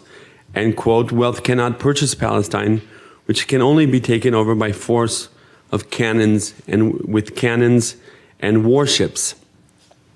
Following the 1908 Young Turk Revolution and the introduction of Ottoman civic nationalism, the Jewish community in Palestine actually began to make important steps at creating ties with the Ottoman government through the adoption of citizenship. At the same time, while the multiplicity of Palestine's Jewish community often divided them, during the period of the Young Turk Revolution, this hodgepodge of groups, Ashkenazi and Sephardic, Zionists and non-Zionists, and religious and non-religious, began to unite under the banner of adopting Hebrew as a lingua franca, or at least the dominant language of the Yishuv, which was conducive to creating a new sense of unity, not only vis-a-vis the Palestinians, but also in terms of their relations with their Jewish brethren elsewhere. The cultural revival of Hebrew, which was most notable among children of Ashkenazi immigrants and local Sephardim, who were raised speaking Hebrew, connected their future with the survival of the Ottoman state, even so far as joining the ranks of its military as patriotic Zionist. For these youngsters, born and bred on a synthesis of local Zionism and Ottoman patriotism, there was no contradiction between supporting the Ottoman state and settling the land of Israel through a slow but steady migration. And in fact, today we might want to make note that people such as Moshe Sheret remained in the Ottoman army up until 11 months after the Balfour Declaration was issued, to October 1918. So right when the very last battle, he's with the Ottomans on this. We have someone like Karmi Eisenberg, who's fighting with the Ottomans, falls POW. This is the son of Aaron Eisenberg, the founder of Rehovot, who's a patriotic Zionist fighting for the Ottoman army. So much in the way that today I'm dedicating the sort of the loss of memory, or the eraser of memory of the Ottoman past concerning Palestinians, this also holds true for the Jewish community. And we can also question and do, I think, equally compelling talk about how the Balfour Declaration was received by Jews during this period. Unfortunately, I'll mention it again later in the talk, is that we do not have the press, which is always so important for us during the pre-1914 period. So between 1908 and 1914, we have a lot of both Arab press and Hebrew press that were able to, research, check, and match it up with the Ottoman documents also, which we don't have during the war period. It was this dynamic that led Palestinians, the dynamic of Jews adopting Ottoman citizenship, and this patriotic Zionist move towards patriotic Ottoman Zionism, if we can call it that, that led to the Palestinians to feel challenged by the Jewish Yishuv, with it no longer looking like Zionists would need an imperial power to realize their goal of a Jewish home, albeit an autonomous home under Ottoman rule. The process of competition between these two communities, which is described in my upcoming book, Claiming the Homeland, The Rise of Jewish Political Hegemony and Palestinian Protest, is key to understanding Palestinian frustrations at the fact that the Jewish community was gaining ground despite their civil protest. In fact, from 1911 to 1914, we see an increase in Palestinian frustration with the Ottoman authorities, who were unable to stop immigration and land sales. In 1911, Jerusalem's MPs Ruhi al-Khalidi and Said al-Husseini addressed the Ottoman parliament, warning them of the growing Jewish political presence in Palestine and the potential danger they posed to Ottoman rule. Parallel to this, petitions were sent from Palestine to government officials documenting the sharp rise in immigrants, massive land sales such as the renowned Fula sale. However, with the lack of a strong response, the language Palestinians used became sharper. In one, Jerusalem notables compared the fate of Palestine to that of the Ottoman losses in the Balkan Wars. In another, signed by notables from all the major families of Jerusalem, and also signed by clubs that were called the Youth of Palestine. They used the Turkish word Filistingençleri, that were spread throughout the empire, which we know a bit about these clubs. We'll talk about this in a second. They quoted, their petition states the following. This is 1914. We have become frightened that the Zionist people's calamity, which has become as clear as the sun, is a nightmare that has befallen the land of Palestine. This should cause a warning that in the very near future, it will become clear that this is such a great set of disasters that it will be impossible to reverse. Every day, hundreds of Zionist immigrants are arriving in Palestine. In the face of this wretched ones from among the people of Palestine are migrating. The government is acting quite indifferently to the situation. The Al-Aqsa Mosque, which is the keepsake of Salah al-Din al-Ayyubi and the first Qibla, has practically been handed over to the Jews with consent. We protest this with all our hearts. Further, in local Arab newspapers during this period, you have poetry. This is all translated into the Hebrew press also, with such poems as Palestine. Is there no end? The poem starts, Palestine, ! Is there no end to your suffering, to your silence? Your people are withering out and becoming extinct. The strength of our enemy has grown and we have become weak. They have celebrated while exploiting our silence. They have belittled us as people. And goes on, oh my homeland, save my homeland, my heart and soul. During these same years, the Palestinian population also became quite worried and concerned over the fact that one day the British might also make claim over Palestine. And in one Ottoman report, it goes like this. The main objective of the English is to spread and establish their English population to the Mediterranean coast from Tripoli all the way to Egypt and in India, Iran, Basra, Baghdad, Al Jazeera, and Palestine, Al Jazeera being Iraq. And there's no doubt that in the near future, following the path from India to Egypt, they will establish a railway.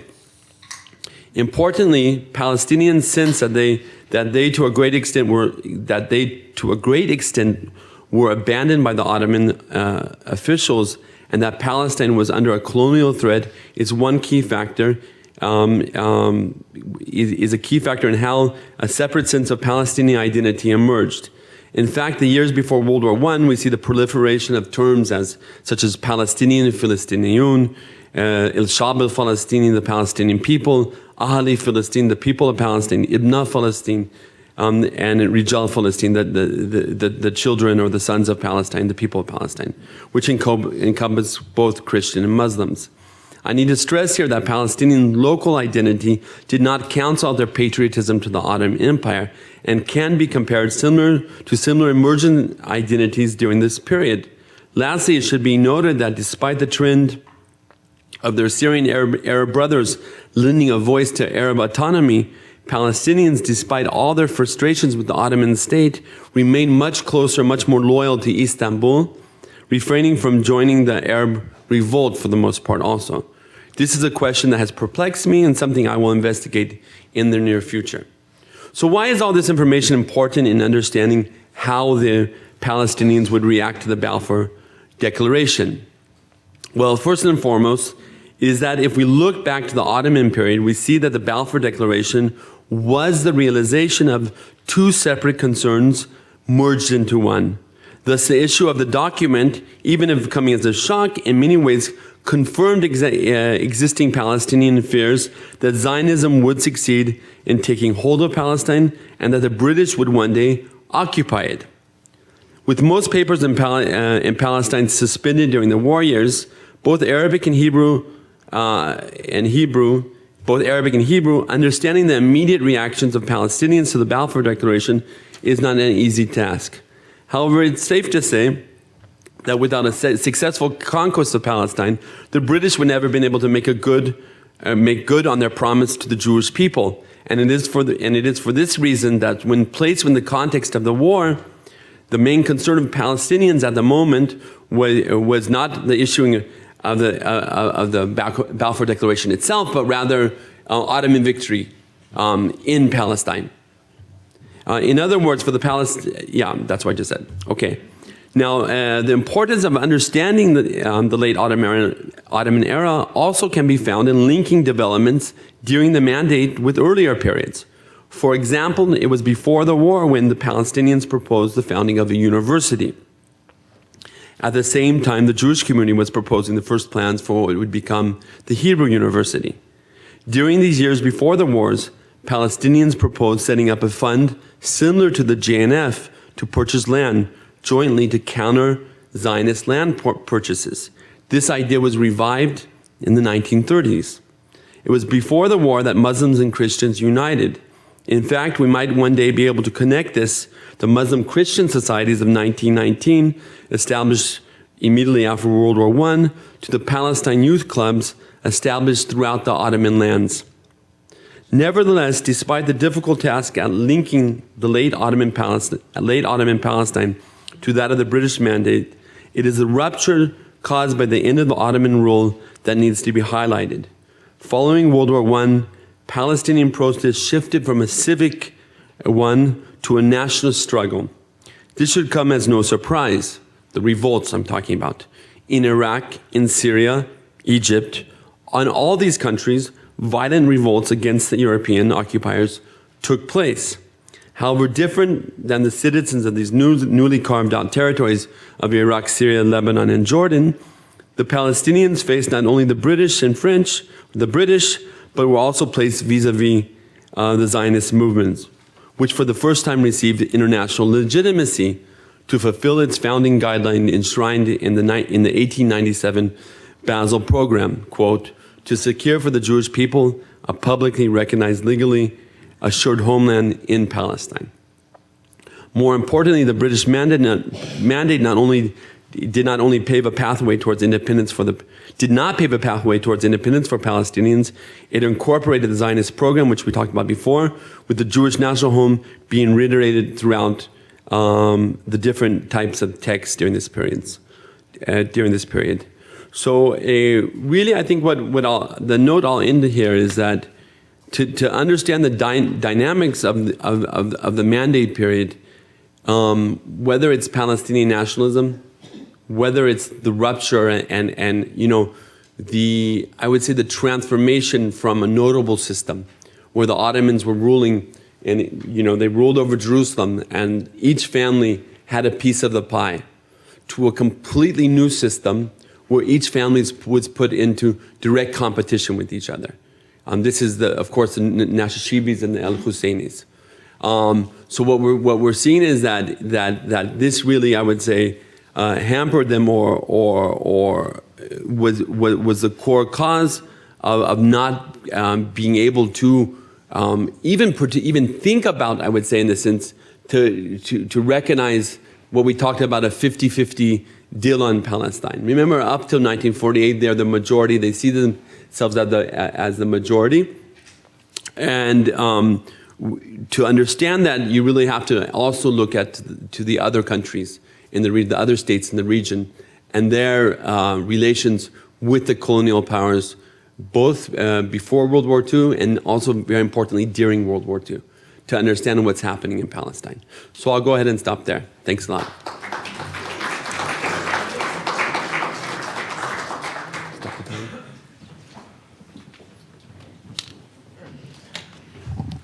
Ilan Troen is the Stoll Family Chair in Israel Studies Emeritus at Brandeis University and the Lopin Professor of Modern History Emeritus at Ben-Gurion University.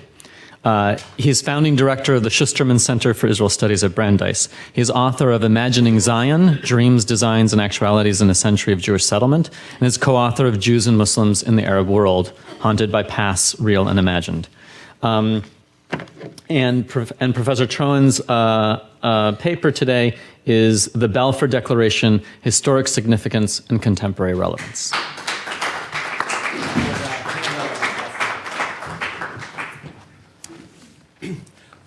I'm very glad to be here. Thank you for the organizers who invited me, and thank you for all those who preceded me. I'll try to do justice and maintain the standard that you've established. I'm also very happy to be here. I used to come here as a student, which means that although I got my degree at the University of Chicago, my professor departed as I was writing my dissertation, and he joined the Graduate Center at CUNY. And I used to imagine what it must be like to be a professor at CUNY. I still don't know. It's nice to be among some of them here, because I always thought his name was Richard Wade. He was an American urban historian. And I always thought that at CUNY, if you were such a distinguished professor, the less you taught, the more you got paid. And I wondered if I could ever achieve it, and I have to confess, as an emeritus from two institutions, that I have not. I've worked hard for it all through my years. It's well that I follow Professor Fishman's presentation. I have great sympathy for it. I used to be in charge of the Ben-Gurion home in Sde-Boker, and one of our prized possessions was a tarbush that Ben-Gurion wore when he was a student in Kushta or in Constantinople, learning to become a lawyer within the Turkish Empire so that he could represent the Jews of Palestine as that kind of community within the parliament that would be presumably exist within Turkey. Which leads to the observation, and a kind of an exercise that I'd like you all to do, is that, and you have done a very good job of that, which is to ask us to reimagine ourselves back then.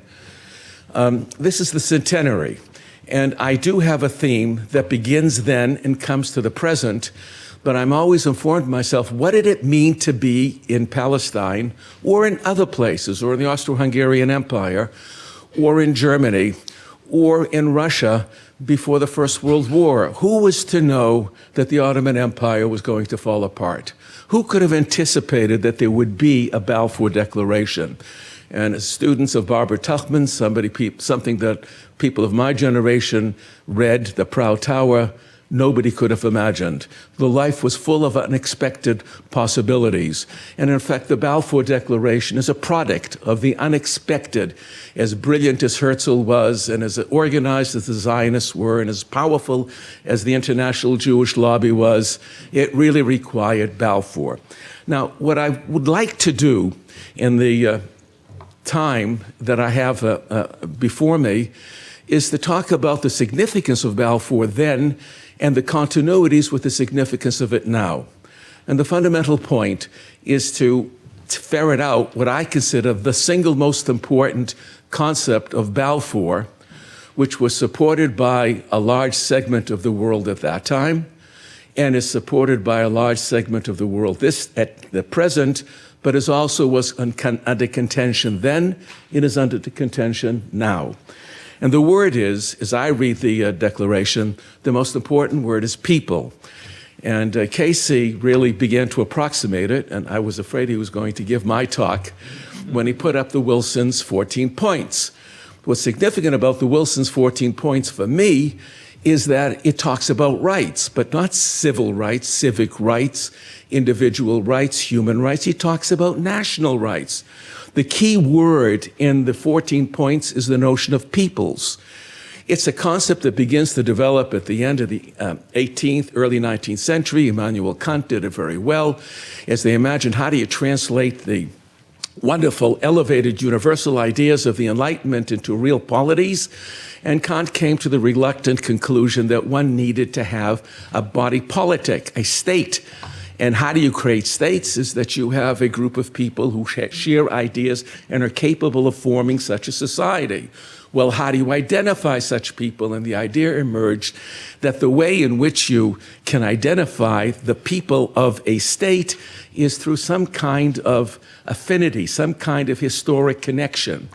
And in effect, what occurred during the 19th century, a remarkable development, is that Jews began to be considered a people, not in the sense that Abraham conceived of them or Jewish tradition and religion conceived of them, which was as a people rooted in a national religious culture, but the idea of a secular people emerged by the end of the 19th century and certainly by the time of the Balfour Declaration.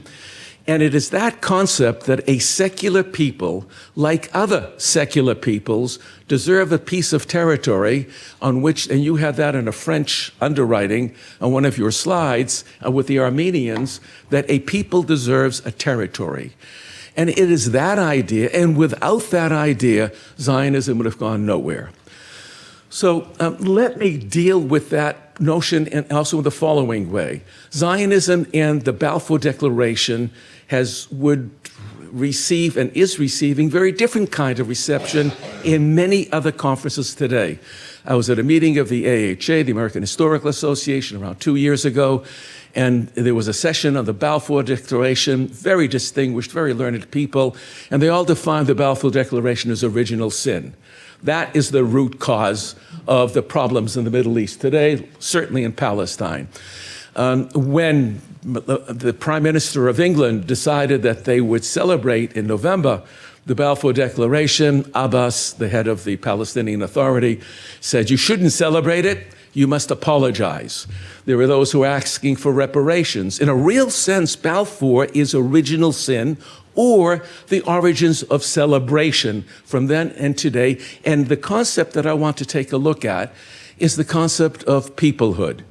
If you go to the American Anthropological Association, and I regret that I have, and if you go to the MLA, where again I spoke, and I regret having been there, one that comes across the notion of a colonial settler state. What colonial settler really means is that the Jewish entity that was carved out of Palestine is a product of imperialism, and what's most important is that the Jews are strangers. There is a disconnection between the Jews of the present and the Jews of the past, and a disconnection between Jews and peoplehood as commonly understood. And the reason I gave you the documents that I gave you, and I underlined the word people wherever I possibly could, both for Palestinians as well as for Jews, is because I think that's the key concept. BDS is rooted in the notion of the foreignness of Jews to Palestine. It is that they are the strangers. They are implants. They don't really belong here. So let's look at the notion of peoplehood. Well, the document talks about peoplehood, and one of the documents that I skipped because I couldn't give you too much or consume too much paper was the League of Nations, although I think I do have that. In the bottom of the first page is the notion of reconstituting. That's the second most important word, and it joins with the word people. First of all, what does people mean? And this is terribly important for an American audience to understand.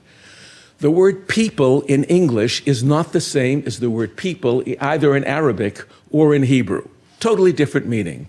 If you take a look at Webster's Dictionary of the American language, and I'll come to that shortly, not the Oxford Dictionary of the English language, but the Webster's American Dictionary, the first notion of peoplehood is it's an aggregate of persons. By the time you get to the seventh definition, it's a mob. But the notion of some kind of historic identity that has been endowed by our Creator with some kind of special mission and an affinity and a bond, as those of you who have witnessed the circumcision, when you were conscious to be able to witness it, the blessing is to introduce this person into the covenant of Abraham. The whole notion of a covenantal community, which is bound together in time and through history, is not found in the English language. As a matter of fact, when the first translation of the American Declaration of Independence was made into Hebrew in the 1960s, there was a footnote put in there by Joshua Arieli to say, you got to understand that the Americans don't know what a people is. And it wasn't just Arieli. Edmund Morgan, the great Yale historian, writes in a book around mid-1970s that in America, the nation is the child of the revolution, not the father. What's going on here? Is that there's a notion that was recognized around the beginning of the 20th century that was certainly shared by Wilson for all his foibles, but it had to do with his kind of Christianity, and certainly by Balfour, and most certainly his kind of Christianity, and a whole variety of other people, that Jews were a living organism with a historic connection to the land. For after all, what does reconstitution mean? The most important part of the word reconstitution are the first two letters, re. Re meaning, of course, again, like return, reclaim, rebuild, restore. There was no doubt in the minds of the people who formulated these documents that Jews had a vital and a real connection to that land, no matter how few or how many there were. And that this was a great historic connection. And among certain people in the 19th century, the word was restore, because originally this did come out of a Protestant evangelical tradition of the restoration of the Jews. But again, there is the notion of again, bringing these people back to the land. In fact, the Jews were able to successfully persuade Jews of the world that they were entitled. And they did so by language. And they did so by naming the land. There's almost no place in Palestine or Israel where Jews came to that they call the place, not Louisiana, New York, New Amsterdam, Maryland. They didn't call, there's no New Bialystok, New Plunsk, New Hamburg. There is none of that. Rather, it is you scratch off the soil and you rediscover yourselves. The notion of being witness to the notion of a people returning and restoring and reconstituting themselves was a powerful idea. And you can read it in English newspapers of people who came back after Allenby walked into the city. There were lantern shows all across London about the Jews are now going to return. This was part of the spirit of the times, and it was unique and it was wonderful. And not all Jews agreed. We heard before that Montague was one of the most adamant individuals who was critical of the Balfour Declaration. Jews split on this. The Zionists accepted the notion of a community, and it was a national secular community. But religious Jews did not. They still wanted to wait for the Messiah. You didn't need a secular movement to do so. And that was one of the fundamental splits within the Zionist movement and between Orthodox Jews and the Zionist movement. That we're going to leave that to God's good time. But secular people can't do that. But if you think about what occurred to the Jewish people in the 19th century in Europe, they became a secular nation. In the mid-19th century to the end of the century, there is the Allianz Israelite Universelle. There's the Hilfsverein des Deutsches Juden. There's the American Jewish Committee. The letter was to Rothschild. In France, the letter was to Sokolov.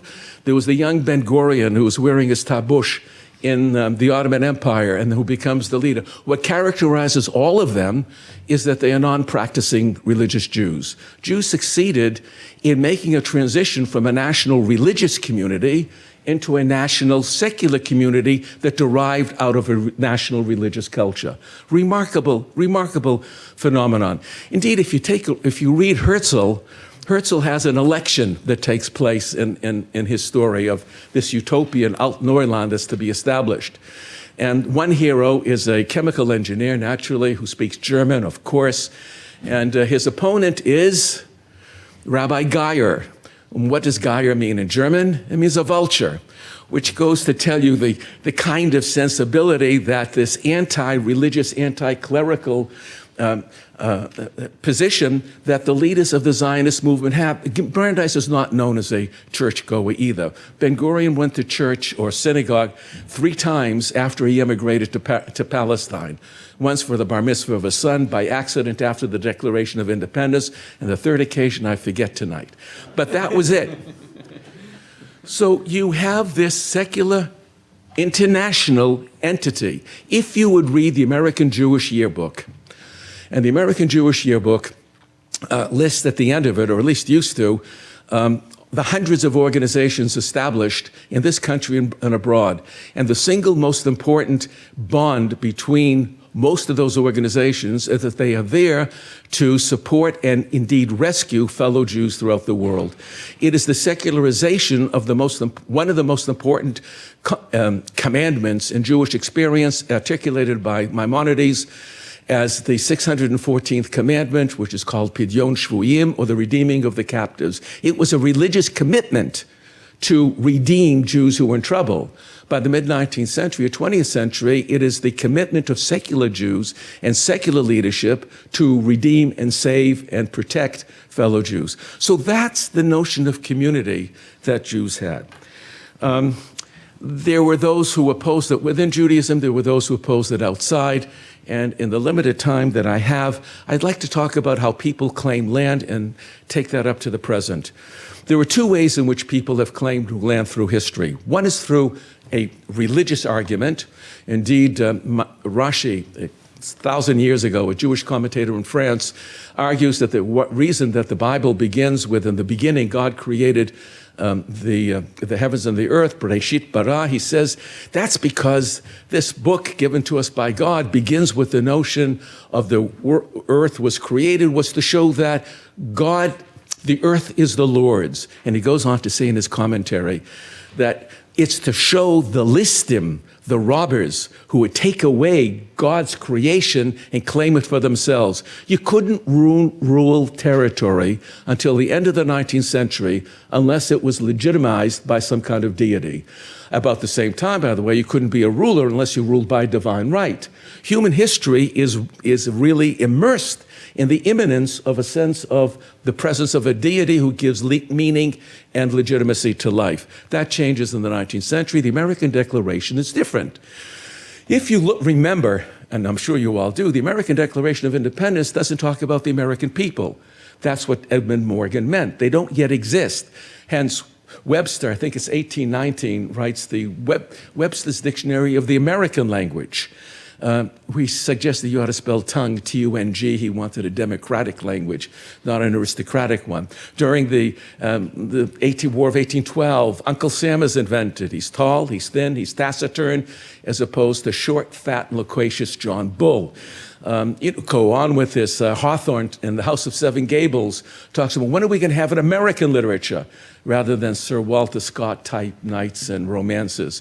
In short, the search for America comes much later, and this notion of creating some kind of national identity is a post-revolutionary identity that did not occur with the Balfour Declaration. It was there created to give some legitimacy to a historic people connected with that particular land. So in the 19th century, however, and the Americans were the pioneers in this, they developed a secular notion of how you ought to have territory. And the prime, this is going very quickly, the prime theoretician was Justice Marshall during the, and you can find his writings in the Cherokee land cases. Those are the poor Indians who came from Georgia and later on expelled to Oklahoma. And he gave a number of reasons how people can claim land. A, they can discover it. I suppose if we get to Mars or Venus or some other star first, it belongs to us. Or if somebody else gets there, it belongs to them. So you have discovery, you have conquest. Russia and China can still get away with it. In the last century, it's not so kosher or halal. And then you could purchase land, like the Gadsden purchase, like the Louisiana purchase. You can get it by international treaty and international recognition through, and ask the Poles. They know a great deal about that, about division and redivision and so on. The last thing in his list that's really fascinating is you can do it by investing your labor. Everybody who lives in the land has rights to it. If you gather nuts, you have some rights. If you're a shepherd, you have more rights because you invest more labor. But if you're a farmer and you invest by the sweat of your brow, you have more rights than all the rest of them. Jefferson justified the Louisiana Purchase by arguing that there was so much land out there and that so much of it was not being used and not being used fruitfully, that gave the justification for what would become known as Jeffersonian democracy as America spread west. That in Hebrew is called kibush avodah. And that notion is through your labor that you get land. And that has to do with how Palestine was perceived. There are how many people in Palestine in 1800? 250,000, McCarthy. And not our McCarthy, but their McCarthy. In 1900, there are 500,000. Is that a large number? Today, there are about 10 million. It's grown around 20 times in the 20th century. And so that people could look at Palestine and say, hey, this is a land for a people without land. I just messed that up, but you know what I mean. That's right. It's the other way around. It's a land without a people, not without people. That's a distortion. Edward Said uses it, and so do some of my colleagues. A land without a people for a people without a land. That was persuasive. You read Mark Twain on when he comes to visit Palestine in around 1870, his description of the land, and so on and so forth. You have to understand also, this is the Barbara Tuchman business, Livingston meets Stanley in the 1870s.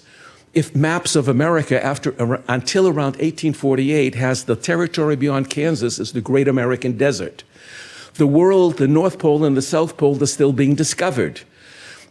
In Palestine, nobody knew that the Dead Sea, otherwise known as the Salt Sea, was actually below sea level until an American explorer, an American naval lieutenant, tried to light a match, and he studied physics and understood it better than I did, and realized that it was the air pressure, which meant that it was below sea level, and it took 12 years for the Royal Geographic Society in an international contest to ascertain that the Dead Sea was below sea level. In short, Palestine becomes recognized, understood in ways that it had not been understood by people who knew it from the Bible. The Bible was an important recognition, but in a modern sense, Palestine is entirely transformed in the imagination of people throughout the world.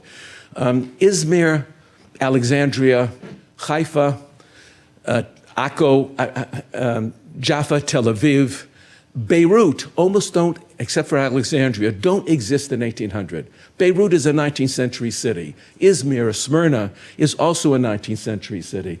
That part of the world is coming into being integrated into an international economic system centered around Europe. And people are moving. Jews moved. Circassians moved. Who was the ruler of Egypt in the mid-19th century, first part of the 19th century? An Albanian by the name of Mehmet Ali. So the world was wonderfully fluid, and it was not such a great stretch of the imagination to imagine that Jews who were part of that world and Jews who were proximate to the world, and most of the Jews who came initially came from lands that had once been ruled by the Ottomans or were proximate to the lands of the Ottomans. So it wasn't, and if you check the distance between Sana'a in Yemen and Tel Aviv, it is less than the distance between Odessa and Tel Aviv. I mean, there's a different kind of imagination that really took place and existed at that time. So the way in which modern peoples can get land and move to land become very different. And it was fundamentally the historic connection that emerges by the end of the 19th century as the most important argument for control of land. Justice Marshall didn't see it. He thought, he didn't get it. He thought that labor was terribly important. If you had to make a treaty with the Iroquois, you invented them into nations because you made treaties with nations and that's the way you got their land. The American story is a very wonderful, complex, and not so nice story. I understand at my old university, Brandeis, we no longer celebrate Columbus Day. We have Indigenous Peoples Day. We'll come to Indigenous peoples at the very end. In short, by the end of the century, it is history that becomes the secular justification for ownership of land. And that secular history of the Jewish people was recognized then, and it is that secular history which is under really attack now. And that is the significance of BDS and of colonial settler. Colonial settler movement denies that kind of historic connection. I could spend a whole lecture talking about the roots of that in Christian theology, replacement or supersessionist theology. And there's a split within the Christian world, and the great question is, does God still speak to the Jews? There are those who will say yes, and there are those who say no. And if you say no, it means the historic function has been lost. That is a deep residual tradition within an important part of the world that supported or opposed the Balfour Declaration. After all, the Roman Catholic Church didn't recognize Israel until 1994 after Oslo, and still doesn't want to recognize it as a Jewish state. It recognized the validity of a Jewish presence, but can't recognize a Jewish state. About the Muslim world, I'll leave that to you to describe, but Jews are dhimmis. The Jews are, the notion of Jewish sovereignty, or if you want a better example of the importance of this, there's a terrific fight in Nazareth between the northern Peleg, the northern movement, Islamic movement, and the Christian and the Catholic Church, the Church of the Annunciation. The Muslims wish to build a mosque with a minaret that's higher than the tower of the Church of the Annunciation. So this is the Holy Land. To think that people have separated themselves entirely from a couple of millennia of religious experience, these become the filters through which we interpret much of our history, much of our existence, even though they may not use the language, would be terribly mistaken. In any case, there's a religious notion of the legitimacy or the illegitimacy, whether it's Father Hagee or the pontiff. I mean, there's a huge gulf between the two of them that exists in this world. It also exists in the Muslim world. After all, Sadat came with a fatwa to make peace, and he got killed for it. So that there is a great deal of dynamism, diversity in all these traditions, and they're very vital and very important. My argument, in the other lecture that I won't give, is that there is a secularization of supersessionism, a secularization of replacement theology that has taken place in a very sophisticated, elaborate, intellectual discourse that is found in the West, that informed Edward Said, who was a student of Toynbee and George Antonius. If you read Edward Said's notion of the legitimacy of a Jewish state, and you put it together with Naim Atik, a Palestinian liberation theologian, you would find it's very, very, very similar in terms of their intellectual momentum. The last word I want to use to try to describe what I want to say in this very brief compass is the use of the word indigenous. I find that fabulously interesting. Indigenous is an old word, but it has new meaning that begins around 1960. It becomes a concept in international law, and it derives out of Central America the desire to protect native peoples from the rapaciousness of international capitalism. And there begins, under the ILO, the International Labor Organization, an attempt to create some kind of codification of how do you protect vulnerable people in this modernizing world, post-industrial or whatever age that you wish to ascribe to it. You can watch this decade after decade after decade. There then becomes a codex by the United Nations of who are indigenous peoples. And for example, in the Middle East, until recently, there were really two indigenous peoples. One were the Marsh Arabs south of Basra, two, the Berbers of North Africa. Recently, the Palestinians have become an indigenous people. That's the next to the last of the last item I gave you. And it comes out of the Committee of Mayors who created this wonderful and terribly important, fascinating document called The Future Vision of the Palestinian Arabs in Israel. And it reads, "We are the Palestinian Arabs in Israel, the indigenous peoples, the residents of the state of Israel," and so on. That the use of the word indigenous is not just merely natives or that they were born there. The use of the word indigenous is to really adopt an international language ascribed to describe other people in other places in the world in order to claim their own rights. And the use of indigenous really means that the other people, again, don't really belong here. Every year you can find in Israel a conference on the Comanches, the Apaches, and the Bedouins, and their bond of brotherhood, and so on and so forth. One could go on and describe this and at great detail, and it's a fascinating story how this kind of language reflects both old and new concepts, both religious and secular. And they go to the fundamental issue. This is not to go into the issue of a binational state, a partition state, but fundamentally, the Jews of the contemporary world belong someplace else. They do not belong here. So in this centenary of Balfour, the issues raised by Balfour a century ago are still very alive. The language has changed. The context has changed. Jews do have a state. But the conflict over language and ideas and propriety and legitimacy and authenticity and all those wonderful words have not been resolved in this past century.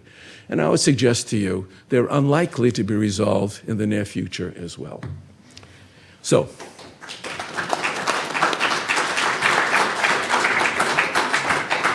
okay. Can I just add one word? When you read the Israeli Declaration of Independence, have Justice Marshall in mind. You will find all the arguments that he presents there in terms of treaties, conquest of the land, making it fertile, and so on and so forth, together with historic connection. It's as if Justice Marshall and a historian of the contemporary period wrote the Israeli Declaration of Independence. Okay, I want to thank our speakers, and we have plenty of time for questions. Again, just a reminder, please keep it to a question, but and then so we can get the answers from our speakers. Thank you for that presentation. You kind of dedicated the whole thing to the meaning of the word people, and I was just wondering if there's any new thoughts coming into what defines a people now that more and more scientific evidence points that there is no such thing as an actual race or ethnicity, that we're all really just one people. Thank you.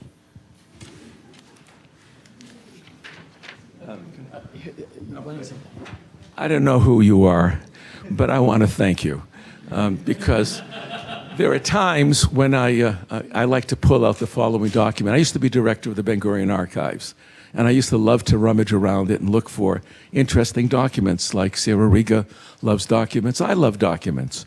And I want to read you one document that goes to the notion, DNA doesn't describe what a people is. People can have the same approximate DNA as do Palestinians and Jews in the Middle East, but they have very different notions and belong to very different kinds of peoples. This is the story. And it goes to another definition, a conception of people and peoplehood. In 1954, when Ben-Gurion was prime minister, he traveled to the United States to meet with President Eisenhower to request his assistance and support in the early and difficult days of the State of Israel. John Foster Dulles, who was then Secretary of State, confronted Ben-Gurion and challenged him as follows. Tell me, Mr. Prime Minister, who do you and your state represent? Does it represent the Jews of Poland, perhaps Yemen, Romania, Morocco, Iraq, Russia, or perhaps Brazil? After 2,000 years of exile, can you honestly speak about a single nation, a single culture? Can you speak about a single heritage or perhaps a single Jewish tradition? Ben-Gurion answered him as follows. The document continues with words that I think somebody added. It says, look, Mr. Secretary of State. I don't think look was actually there. Look, Mr. Secretary of State, approximately 300 years ago, the Mayflower set sail from England, and on it were the first settlers who settled what would become the largest democratic superpower known as the United States of America. Now do me a favor. Go out into the streets and find 10 American children and ask them the following. What was the name of the captain of the Mayflower? How long did the voyage take? What did the people who were on the ship eat? What were the conditions of sailing during the voyage? I'm sure you would agree with me that there's a good chance that you won't get a good answer to these questions. Now, in contrast, not 300, but more than 3,000 years ago, the Jews left the land of Egypt. I would kindly request from you, Mr. Secretary, that one of your trips around the world, try and meet 10 Jewish children in different countries and ask them, what was the name of the leader who took the Jews out of Egypt? How long did it take them before they got to the land of Israel? What did they eat during the period when they were wandering in the desert? And what happened to the sea when they encountered it?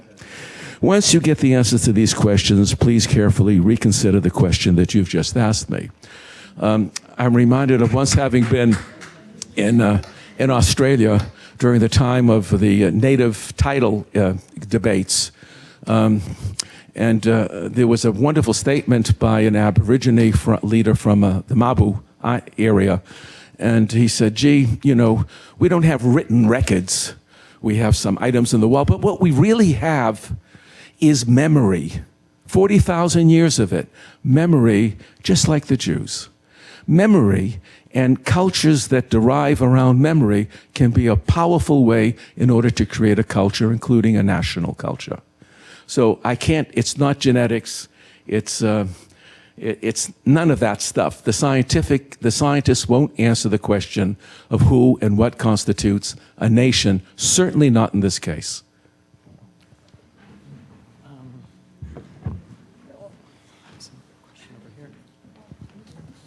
Thank you so much for the very interesting presentation. I really enjoyed it, and I got a lot of information about it.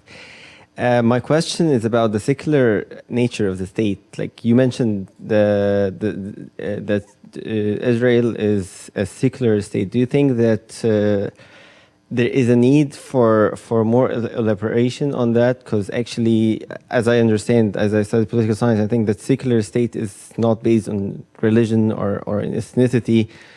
And if there is more necessary steps that should be taken in order to, as you said, to secularize the state in order to make it inclusive and not to exclude other nations. This is the first question. Second question is concerning the returning to the land. Like I was questioning myself, like returning from where and to where?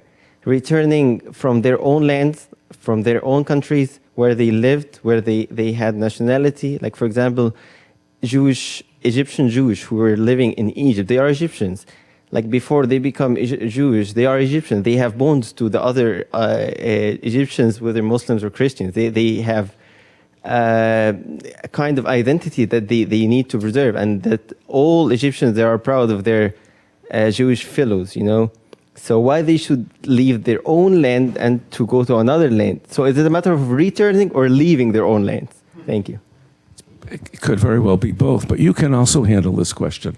In terms of the Egyptians, oh my goodness, even in the ancient times, there were Jews like Joseph who lived in Egypt. Abraham went with Sarai, who we had to disguise as not being his wife, into Egypt. Jews have been going in and out of Egypt for millennia. And the reason why the Egyptian Jewish community didn't stay is very much connected with events in 1956 and events in 1947, 48, 49. Throughout the Arab Middle East, Jews left places where they had been there for 2,000 plus years. And that was connected to the scourge of the way in which a vicious nationalism took place. Let me put it to you this way, that Israel was very lucky that it came under the rubric of the Wilsonian conception of peoplehood and its rights. In 1947, Israel was made legitimate by the United Nations. In 1948, the United Nations adopted a Universal Declaration of Human Rights. Something transcended the notion of a state.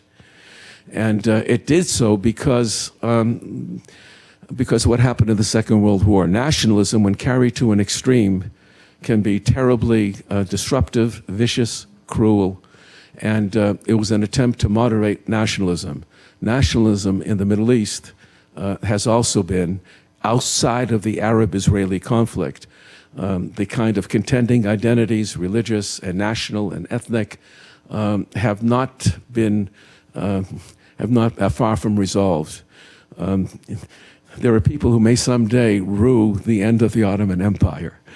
Although the Ottoman Empire can be blamed for a great deal, but at least there was a somewhat higher degree of order than exists with what those imperial Europeans did to that part of the world.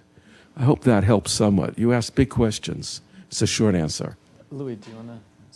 I mean, I would say two things about. I was thinking about peoplehood. I think there's no doubt that even in the late Ottoman period, this idea of Jews composing a people, I think is a pretty, actually in the region is pretty accepted.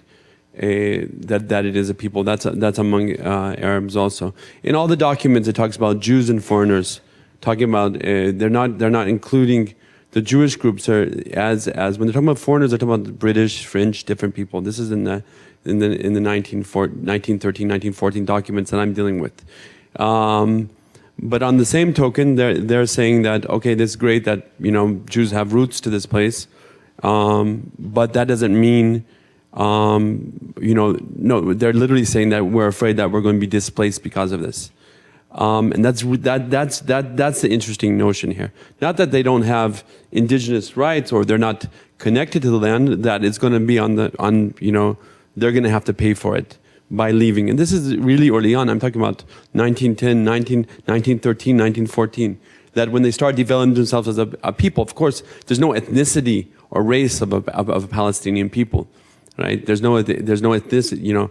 They are Arab, and that's a central part of their identity also. But this local nationalism or this local identity forms as a people, and I think so I think the question of people is interesting. The other one I forgot that the really hard question. The secular state. Oh, the secular state is interesting because the idea is that secular states are going to be liberal. But ethnic nationalism is the opposite. The secular states, like modern Turkey, is an illiberal state that puts the connection between being a Turk and a Muslim at the same time. The connection of Russian nationalism and being Russian Orthodox, Greek nationalism being Greek. This is the same thing. This is exactly the nationalism that Israel adopted. That really in the 1948 or 1930s and 40s, for a leader of the state, a good leader has to be Jewish, but he has to be secular also. Okay, it was a very illiberal movement towards, which you pointed out to, I think, towards two other Jewish people. Now, unfortunately, I think what we explained on Egypt and extreme nationalism can apply also to Israel. I mean, whether the 700,000 Palestinians left on their own accord or they didn't leave on their own accord, they're not allowed back in after 1948. Okay, so that argument of extreme nationalism, I think, that applies also to Jewish nationalism in this sense also, not just to either Turkish nationalism, Egyptian nationalism, Greek nationalism, Russian nationalism, and so forth and so on. Yeah, that's the beginning of a big debate. It's not the same thing. Jews were not allowed to have land.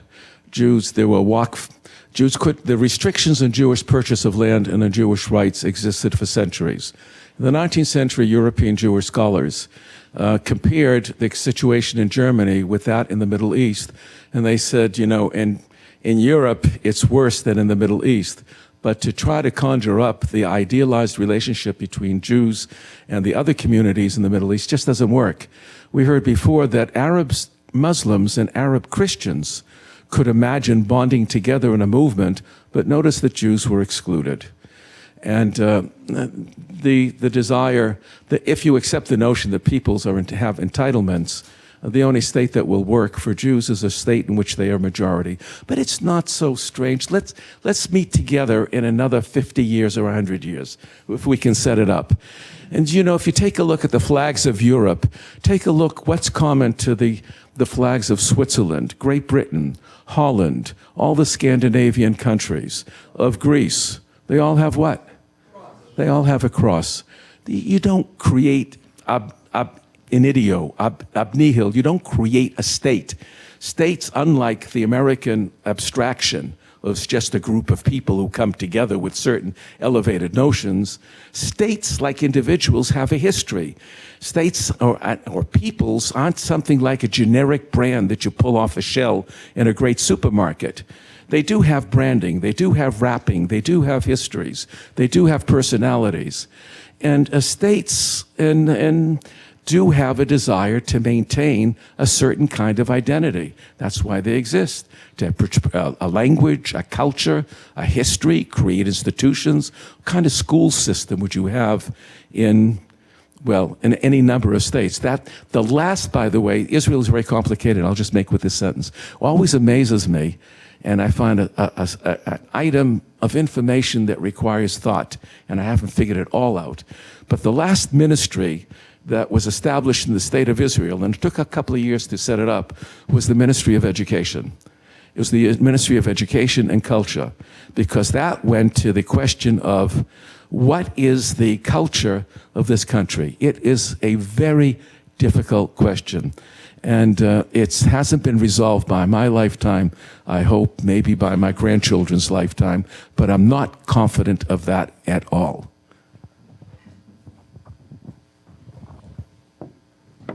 Professor Troen, you spoke about supersessionism, yes, and replacement theology, fulfillment theology, as a Christian doctrine, in the context of a Christian doctrine.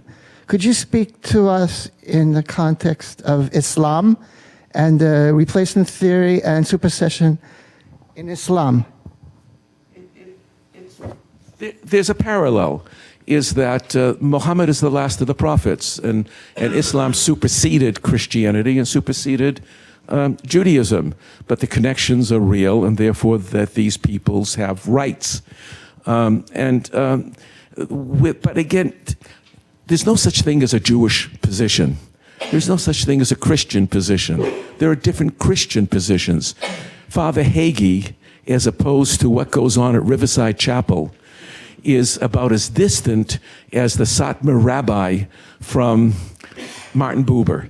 I mean, and the same thing exists probably to a lesser degree in Islam. Again, the example I give is that Hussein could make a treaty with the Jewish state. Sadat paid for his life by making a treaty with the Jewish state. Rabin also paid for his life. And Rabin, that's right, from a Jew, that's exactly right. Israel has relationships with Indonesia, not not public. I have a son who spent a couple of years in Abu Dhabi creating an industrial farm for the people in Abu Dhabi with a contract from the Israeli government, but he used his American passport.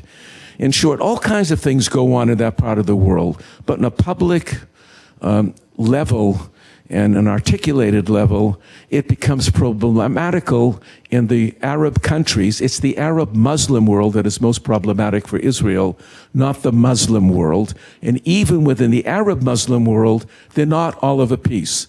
Just look at the Shia, the Sunnis, the Salafis, and so on and so on and so forth. We on the outside tend to collapse everything into a unitary definition, and we should not do that. Louis, do you have anything on that? Yeah, I would just say that we really need to look to, once again, to the breakup of the Ottoman Empire.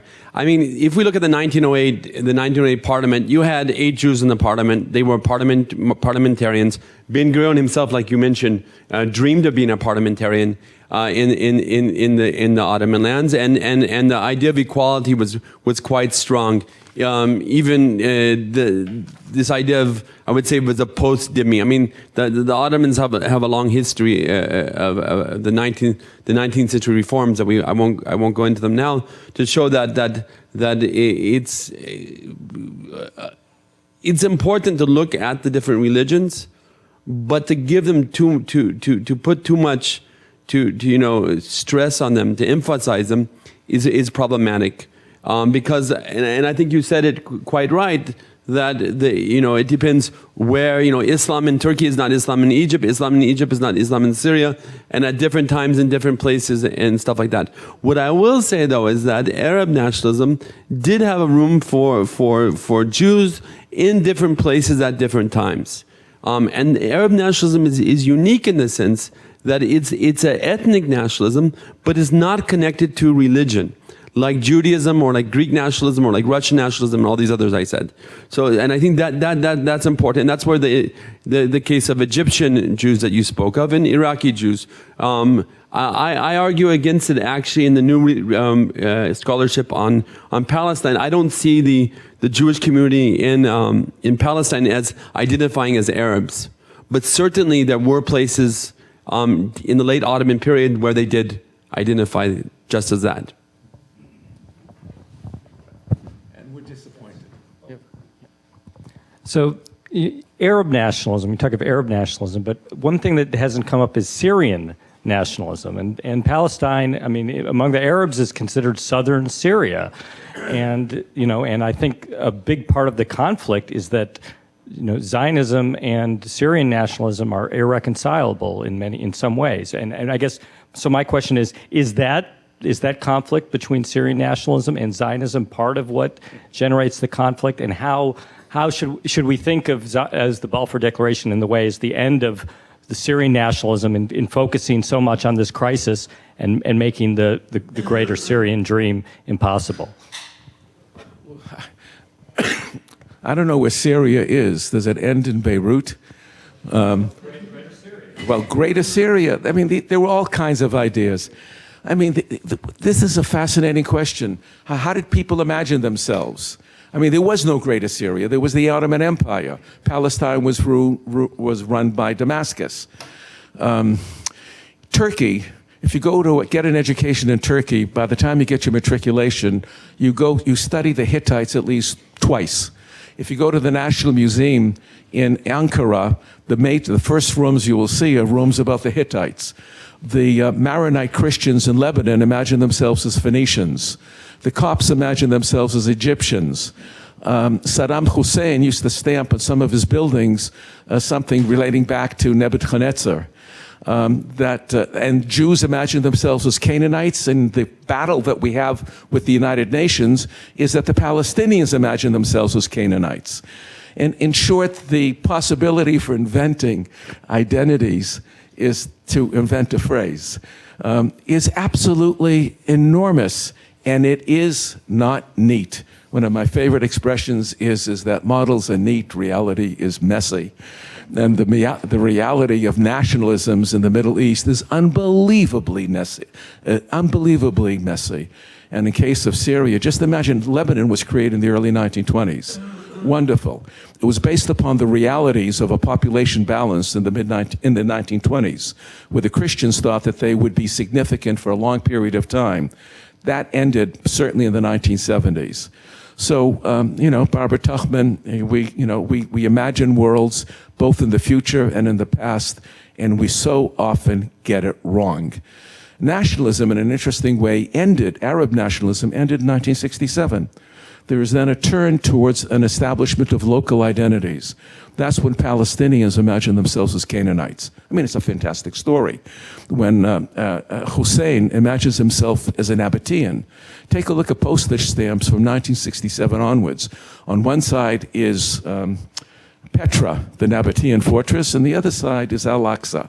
So he wants both ends, the protector of the faith and else. And so this goes on, and it isn't settled, and it isn't fluid. And if you leave it to the people there themselves to settle it, you're going to get the results that we see today. Very important. The question of Greater Syria, I'm grappling with that in my book. Do you know, before 1914, I never see in not one document that term Syria al-Kubra, the Greater Syria. In fact, Palestinians in 1912, 1913, 1914, the years I'm working on, have a very clear idea that this is Palestine and that's Syria. So they say Akhbar Mahaliya, local news, and then news in Syria, news in Lebanon. Okay, they have the general idea of the regions. You know, I always joke around with my students. I have a Tuborg beer advertisement in the newspaper Palestine, and they say if you want to contact the distributor in Palestine, contact that person. For Syria, contact that person. Okay, so that this idea of I really believe that this Greater Syria is a construct of the Arab kingdom that's found there in 1918, 1920, a Greater Syria. I've never one time, and I'm talking thousands of pages, have ever seen the word Southern Syria, Syria Junubiya. I've never seen that. So that's all I have to say. So I have some doubt about that. Okay, I think we have to wrap it up there. But if you have further questions, you're welcome to come up and